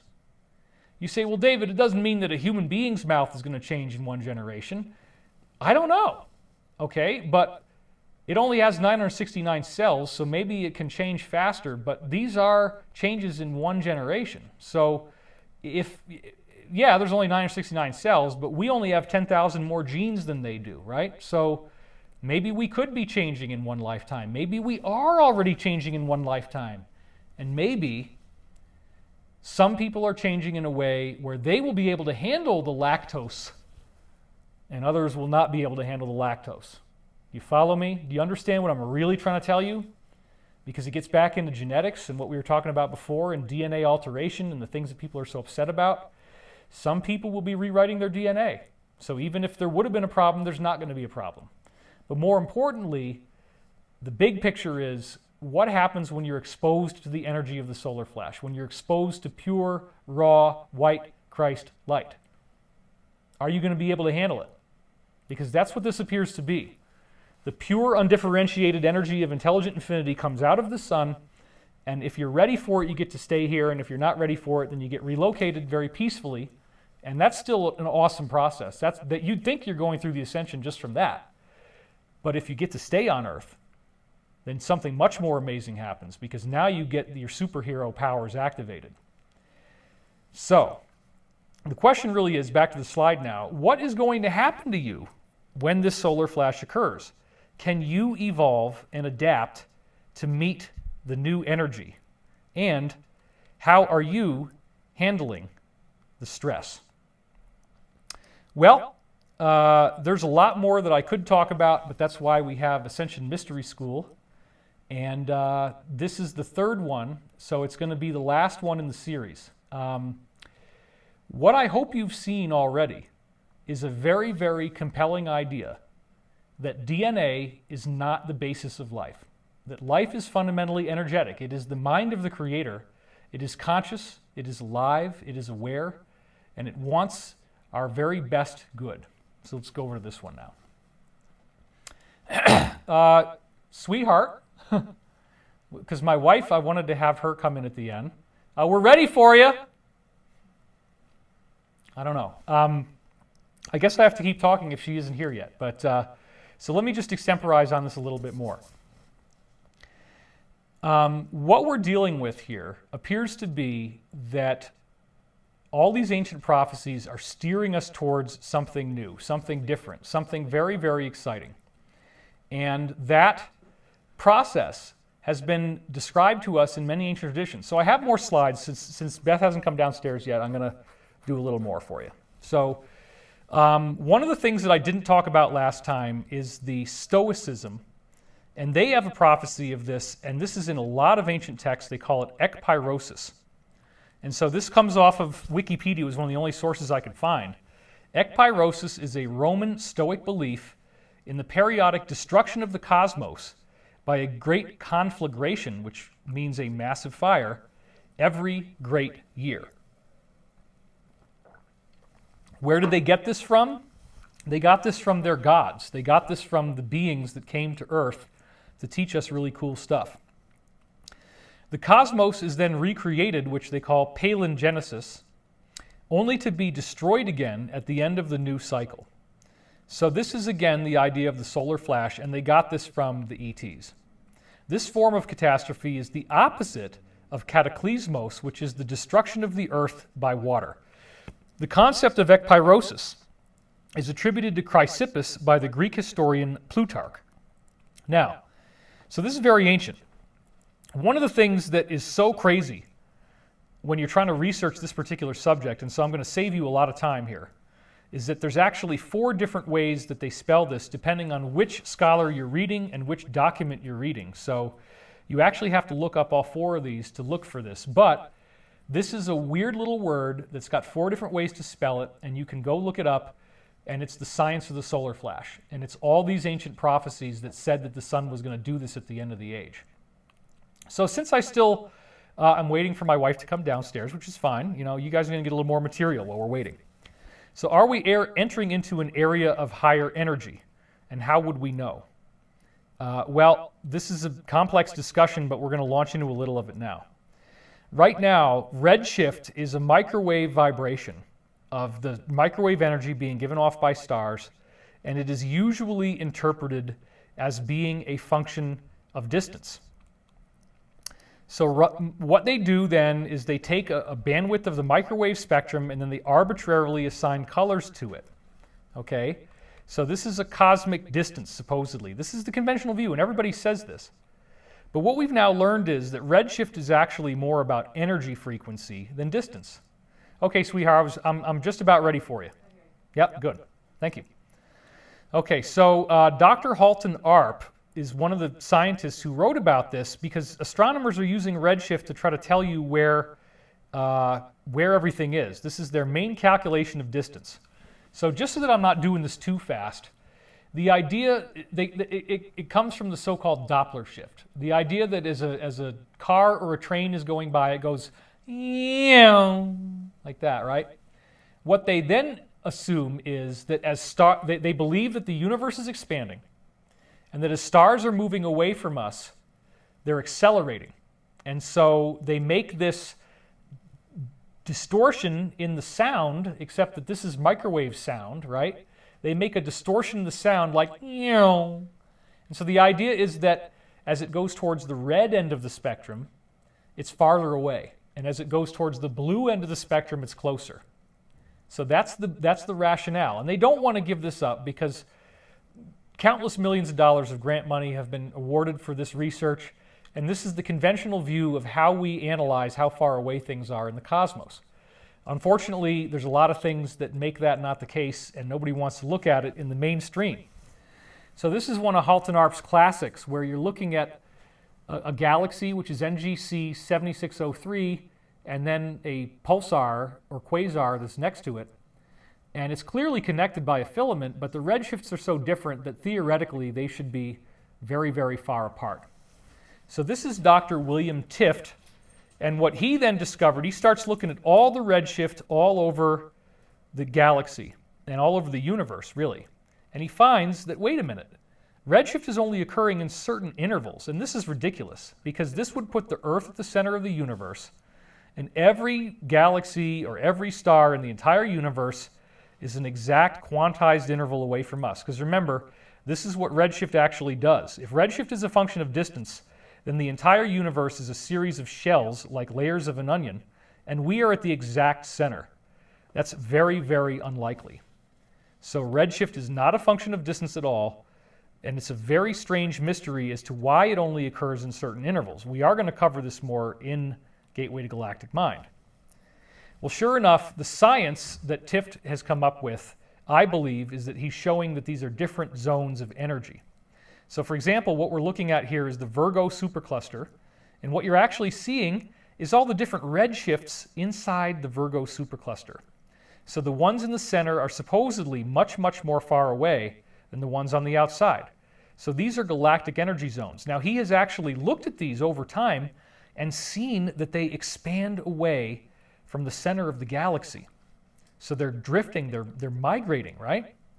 And there's lots of different examples of this. And so every galaxy they've looked at, they find these zones of redshift. So is every galaxy stretched away from us like a windsock where we're in the center? No, because the center of the galaxy is supposed to be a lot farther than the outside, and there's these layers inside the galaxy of redshift. Redshift is not distance, but people will literally try to get you killed if you say that, or at least back in the 1970s. And they would have been geeky astronomers who don't want to lose their grants. And they probably wouldn't have actually done it. They just would have complained a lot. Well, they smoke cigarettes feverishly and they drink coffee. That's probably what's going to happen.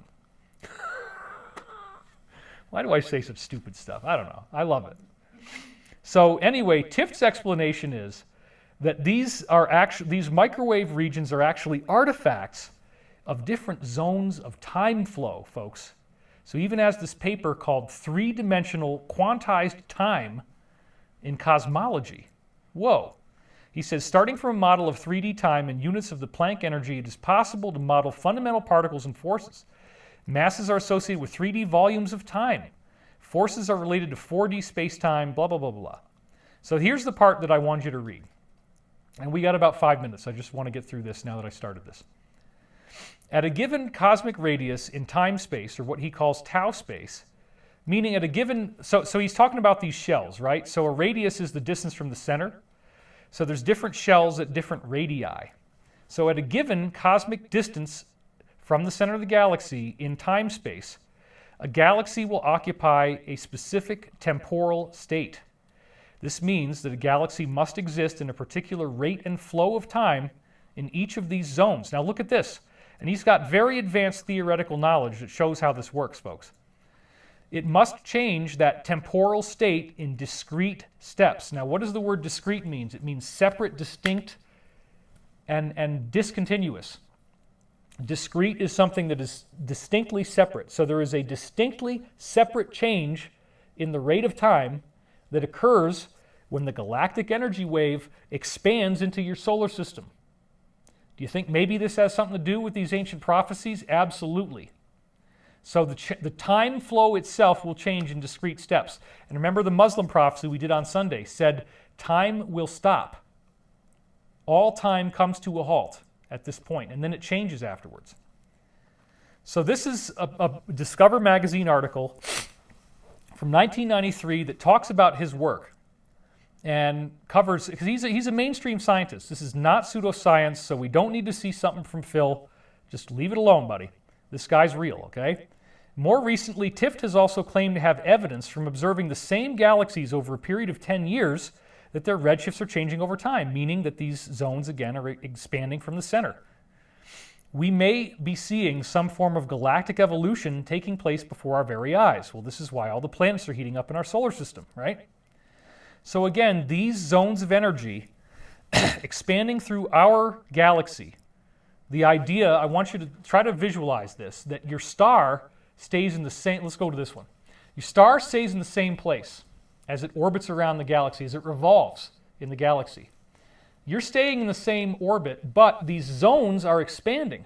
So at some point, the expansion of the zone collides with your solar system, all the planets charge up, and then what does Tift think is going to happen? Let's go to that. So again, Tift found that they are gradually these zones are gradually expanding away from the center. They crash into your solar system at a set interval, and then he actually says that your star's light will undergo a spontaneous quantum shift. So this is my view of what this thing looks like. Spherical donuts of energy expanding out from the center, moving through the galaxy as the stars stay in the same revolution. These zones crash into them. So this is what he says at the moment that you cross the boundary. This is what his science says is going to happen, okay? A crossing normal to the space domain boundary would be about a half a minute in duration, certainly enough to leave a trace in our geological history. But the crossings that would occur at more acute angles, some 4 times per galactic cycle, could be of several minutes in duration, and the loss of gravity between matter temporarily astride the boundary would be devastating at such times. In other words, his model has calculated that gravity itself is not going to work. So if you're not already having enough trouble in the solar flash, now you're going to start levitating, right? Hey, wait a minute, isn't that the Christian idea of the rapture? I don't know. What do you think? The loss of gravity. Back to the slide. I go further in my own speculations by suggesting that any normal hydrogen star can, if it happens to traverse a space domain boundary at a very acute angle, experience, drum roll please, the traumatic upheaval of its protons sitting astride a boundary between space and anti-space in the sense of charge polarity inversion, a clear recipe for decay. Here it comes, folks, shedding an enormous amount of energy in what surely is a supernova. So just what he's saying is that when these zones of energy that he's now discovered that have different microwave values, you can measure it down to the decimal point, what their microwave frequencies are. And they're quantized, right? There's not all this stuff in between, so it's not really distance, it's not redshift. Those distances, those zones of energy are expanding, and what he's saying is that when it hits your stars might shed an enormous amount of energy and give off what would surely be a supernova. So back to the slide. Boom. So the last thing I want to give you, and then we're going to bring Beth in, is Dr. Benny Peiser. This is just a minute, so 1 minute slide here. This guy actually is one of the only people besides myself who's ever on a mainstream level said that the sun is charging up the whole solar system, or at least most of it. This is from March 12th, 2007. So check this out. He says, I think it is an intriguing coincidence that warming trends have been observed on a number of very diverse planetary bodies in our solar system. And he said, perhaps this is just a fluke. But this was in 2007. So Benny Peiser, I want to give you full credit for this. Thank you for being one of the only people to stick your neck out and say, yes, it's the whole solar system. All right, so now we're going to pivot the show. And I'm bringing in my wife, and I'm very excited to have her here because we got singing bowls, we got meditations to do. So let's cut over to this guy. Did you talk about the cosmic fluff? Did I talk about the cosmic fluff? Actually not. But we could. Actually, so yeah, while you're with me, let's run this one last thing, because this is incredible. So Dr. Donald Szymanski is the scientist at NASA who was studying the area outside our solar system, which is called the LISM, or local interstellar medium. And I'm not going to make any LISM jokes today, okay? Let's just leave this fluffy, frothy stuff. We're not going to talk about it. So anyway, this interstellar material is what's going to have the higher charge. So Don Szymanski is the scientist who's actually out there studying this. And of course, if you can scribble equations on a whiteboard behind you got to have some knowledge, right? Well, he's got a lot more than that, folks. He's got all these professional affiliations, his positions in NASA, his awards. But this is a very important little thing on his website where he gives out his curriculum, because this is what he says. And there's the link if you want to go look this up, his biography. He said, research on the properties of the local interstellar medium have been carried out in scattered periods beginning in 1978. But whoa, what's this? NASA has shown a persistent pernicious bias. Pernicious is a very nasty word, folks. A pernicious bias against work on the effects of the neutral gas in the LISM. Well, that's the charge up of the gases around our solar system. That's the proof of the interplanetary climate change in the galactic energy field, right? NASA doesn't want him to do this work. They have a pernicious evil bias. So what exactly does pernicious mean? Let's look it up, because this is the word he used, folks. Causing insidious harm or ruin. Ruinous, injurious, hurtful. Number 2, deadly, fatal. Number 3, evil and wicked. NASA has shown a persistent, pernicious bias against any research that would show that the interstellar medium is charging up. So he says here that the formation of the termination shock and collision with the solar wind, this dominant role, has been supported primarily by the Space Science Division. So nobody else had really followed up on this, because apparently NASA is going to hurt you or kill you if you try to do this research, but apparently nobody threatened Dr. Merov Ofer, thankfully, because she actually did this work independently of Dr. Szymanski. She apparently didn't get the threats that he did, and she proved that we have this massive amount of energy coming in to our solar system. So you've studied this as much as I have. You want to tell people about what she discovered? And you want to pull focus for us, buddy? We'll stay on this camera for a while. This is one of my favorite subjects. I call it the cosmic fluff, but it's actually called the local fluff.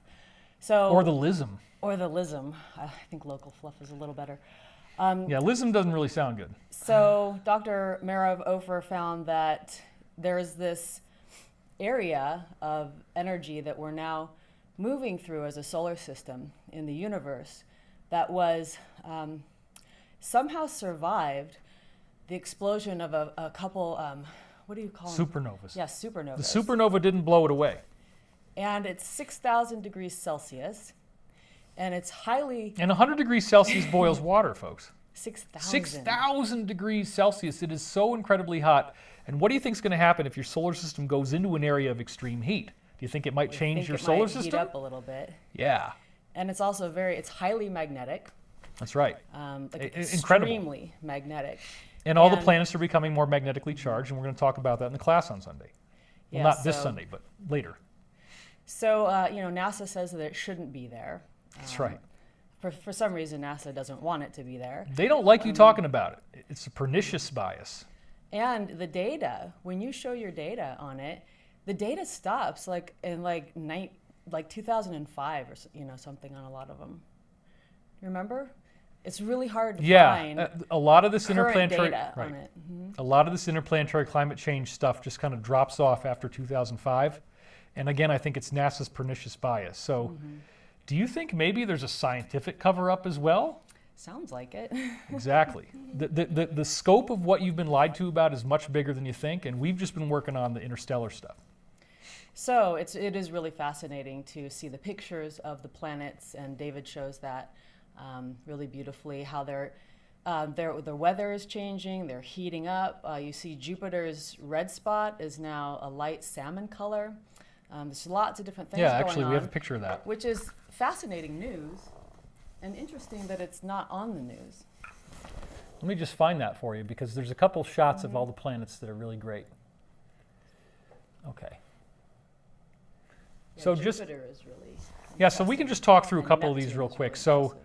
I'm not going to do all these, but I want you guys to see this. So this is Mercury, and Mercury on the left, just like she said, there's more magnetic fields. So on the left, that's the way it was in the 1970s, and the blue is magnetic energy. And then on the right, in the mid-2000s is what we got. So all this magnetic energy showed up.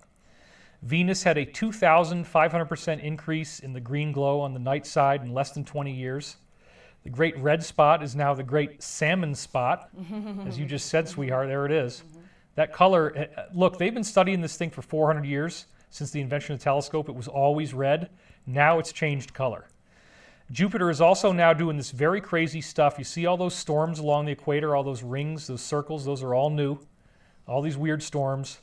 Europa was supposed to be this bright on the left, now it's this bright on the right. All the other Jupiter moons are doing this. This is because of all the plasma coming into our solar system.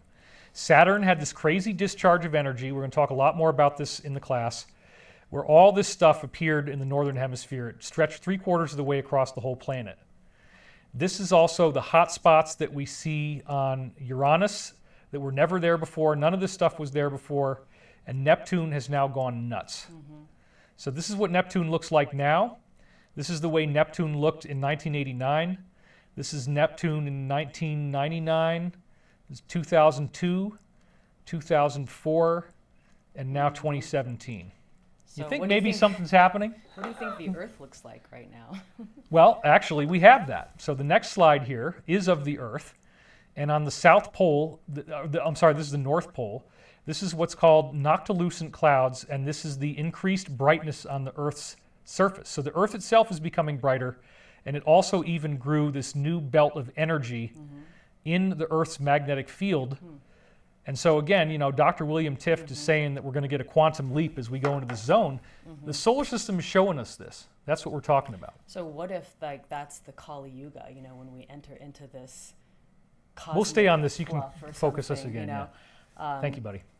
So it's quite fascinating, because maybe we go around this if the cycles of time repeat, and that's one of the main subject matters of the Galactic Mind, the Ascension Mystery School this year. That's right. Is that repeating cycles of time. So maybe we go through this, you know, every Kali Yuga as these yugas repeat, and that's why perhaps the prophecies know what's going to be happening. But imagine what's happening to us. That's right. You know, if there's got to be something Well, happening to and we us as talked well. about stress, that, you know, Caenorhabditis Elegans, you put it in lactose and it grows a new mouth, right? You take the Drosophila, you try to have legs growing out of his head, in 5 generations or less, the legs go away. And there's nothing in the DNA that could have done this. The mustard weed heals itself, and then the lizards, when you take them out of the desert and you put them into the jungle, they grow a whole new stomach with a whole new digestive organ, and they digest plants. So clearly we can do this too. When we get exposed to this new energy, if you are adapting to it, this is the key. But remember, this is an elective process, and the key to adapting to this is how kind you are. It's actually spiritual. So your spiritual progress determines what's going to happen to you when the sun does its thing. That's the bottom line of what we're talking about. And then how do we help you get ready for this, so that just in case all this crazy stuff that we're talking about is real, are you actually going to be ascending? That's a very, very important question that I hope you take very seriously. So, you know, for me, I do Qigong every day, and that's for me a way to digest the energies, because we're consciously tuning into the energy of the earth and Absolutely. the energy of the stars, which are all suns, so consciously receiving that light into our body and digesting it energetically and spiritually, and really transmuting everything with love. So it's a very personal practice for all of us to do our work of harmonizing with great change. And we could talk a little bit about that nourishment is energetic, right? So if you eat vegetables that are organic, they have these biophotons in them, and you're nourishing you're feeding the light back into your DNA from the inside by digesting the light, and it spreads into your body. So you can tell your children that, good reason to eat your vegetables is because it has sunlight in it, and the sunlight then goes into your DNA inside of your body, and it nourishes your DNA that way. That's right. Hi, and now we got our dodo. This is our child. So. Did you hear you named our child, huh? You want to jump over on the PTZ and since she shows up, she wants to be acknowledged. So I guess we got to give our girlie some love here. Yeah. This is the least exciting moment of the whole show. How many people have dropped off now? Anyway, here she is. We're going to do a meditation soon. Yeah, but you get to see. This is her big scar on her butt from when she got bitten by the hogs. She got gored. She decided it was a really good idea to take on 14 hogs. What could go wrong? What could go wrong? And then yesterday we were walking outside and we saw one hog in the road, and I made a song, hog in the road, turn and run from the hog in the road. So you get a little window into our crazy life here. All right. But we're going to do a meditation. Let's do the meditation. Yeah. I think we're ready for it. Okay. We got 10,817 as of right now. We got our dog. She's going to listen to the bulls. It is on like Donkey Kong, my friends. I'm going to use a throat spray. See, this is professional. I won't try to give you another rendition of Hog in the Road again. I'll let that one sit and die where it was. And we're going to get in, less than 3 hours. Isn't that cool? I actually told you I was going to try. I just had to be very densely compacted. All right, let's get my nose really nice and clean. There we go. That should last through the meditation. And I'd like you to place both feet flat on the floor. And just let your breath do whatever it wants.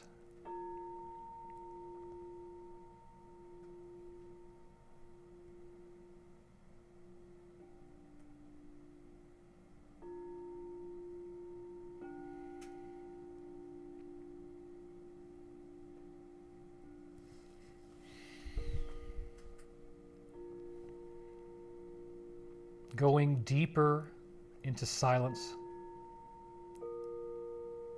feeling the warmth, the peaceful, loving light of everlasting love. Embracing the shift in consciousness.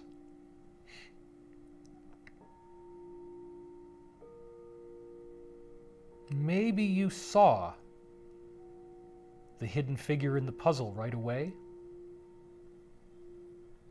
And maybe the solution wasn't immediately obvious to you.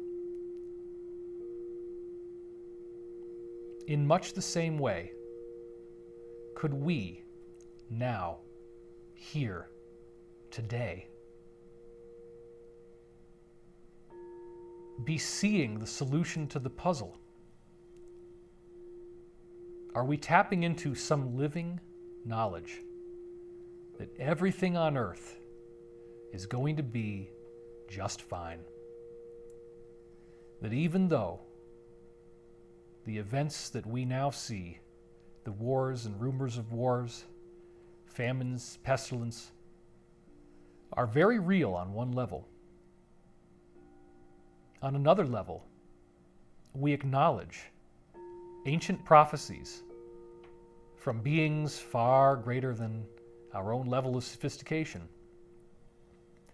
who clearly indicate that there is a severe decline in the quality of life at the end of the cycle, but that this is a transfiguration of the earth itself. The Stoics called it ekpyrosis. The Egyptians called it the fire from heaven after the usual interval. The Zoroastrians called it frashokareti. The Hindus called it the Samvartaka fire. The Christians call it the glory of God, or the light shining from the east unto the west. And the Muslims call it the Day of Atonement or the Day of Clarification.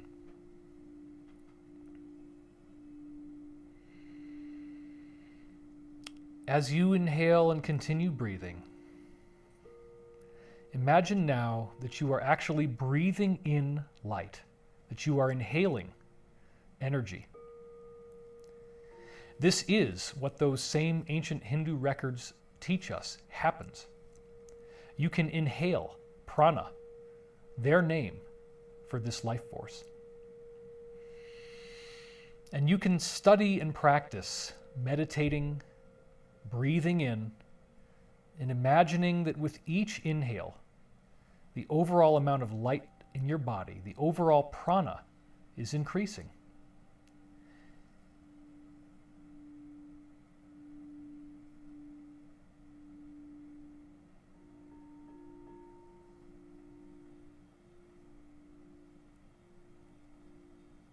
And just as Dr. Glenn Ryan told us, your own intention can pump up your DNA and heal DNA. So you can breathe in light and enhance the light in your cells.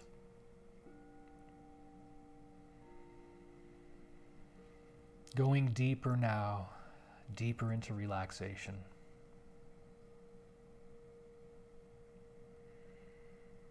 Viewing the turmoil on Earth at this time from an overhead vantage point, seeing the inconsistencies. Are we not right now going through the Great Awakening? Are we not right now experiencing ascension? Are we not seeing hidden ugliness coming to light, Meleka kings being rooted out and exposed? Are we not now seeing the concentrated efforts of the just, as it says in the Zoroastrian prophecies, working together to expel the forces of Ahriman, or the negative force?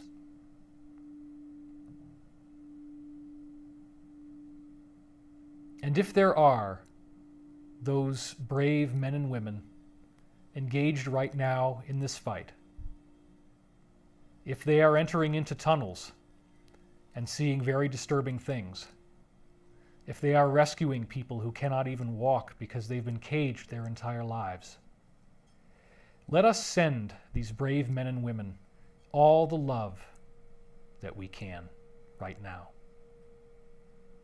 Strengthen them, gird their armor of light, help them do these horrific assignments and still be able to keep functioning and not be ruined for the rest of their lives. Let us focus on the joy of saving these children, looking in their eyes, carrying them out, and making sure that they are safe and they will never again be hurt.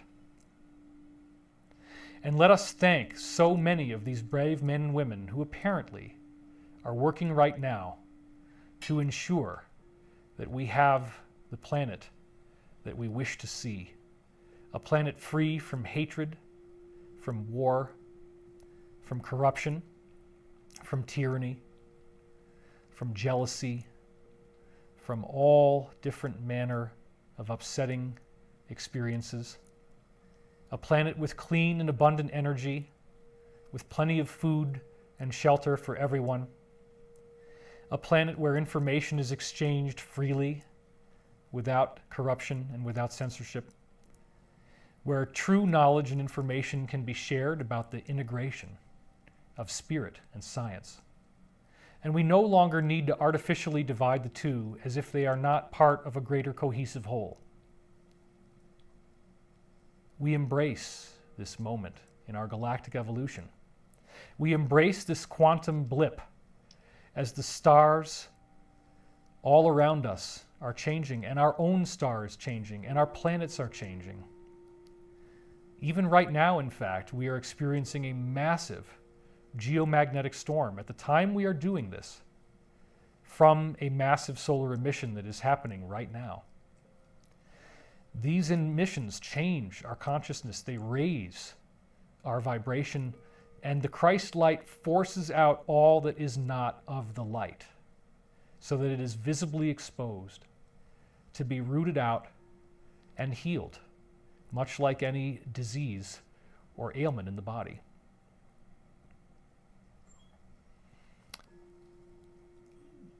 Take this energy that we have raised and surround all those who are working in these dark places to free humanity.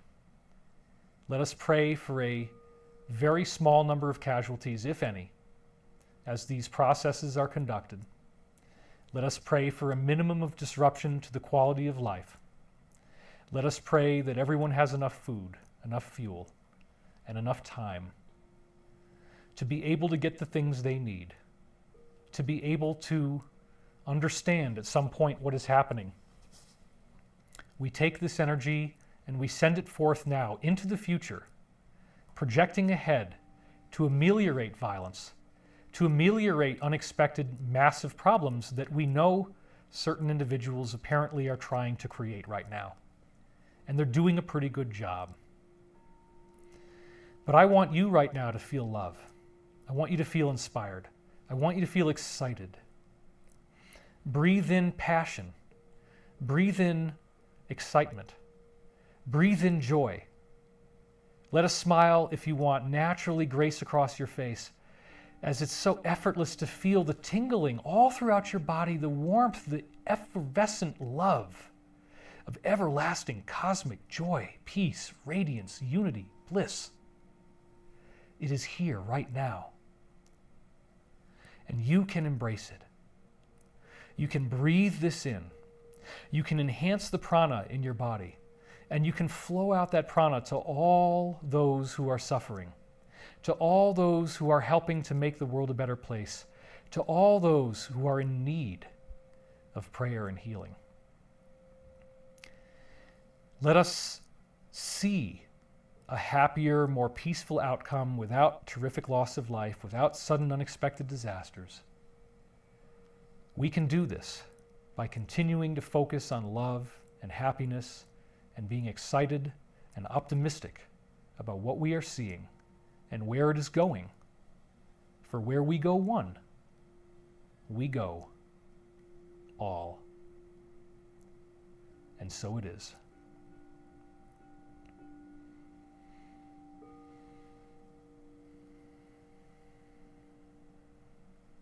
Now I'd like you to breathe your way back into your body, nice and slow. Take a nice deep breath in, let it go. You might want to wiggle your fingers a little bit. You might want to wiggle your toes. You might want to open your eyes. I mean, how freaking cool is it that the code for this YouTube video has BAD in it? Do you see that? It's -BAD_VOGESO. It's BAD. Maybe that was something that we got because the guys that are running this show online don't really like what I'm saying, so they're trying to steer you away with mind control. I doubt that's what it is, but it was an interesting synchronicity and it was very funny. We still have 9,200 people watching live, so only 1,000 people chickened out. But anyway, I'm David, and this is Gurley, and this is my beautiful wife, Elizabeth. We are so grateful to have you here. We are so grateful for this time that we shared with you, and I think I might come in under 2.5 hours at this point. We have 1 minute left before 2.5 hours. All right. We've been live. I thought you were definitely going to go for 3. Nah, I'm trying not to because it's around 5 o'clock and we don't know if it's even going to stay on. Thank you all for being here. Blessings to you and your family. Stay healthy, stay strong, and stay in love. Thanks a lot, everybody. And we'll see you on Sunday. Go to ascensionmysteryschool.com and sign up. We got a payment plan for you. You can get started right away.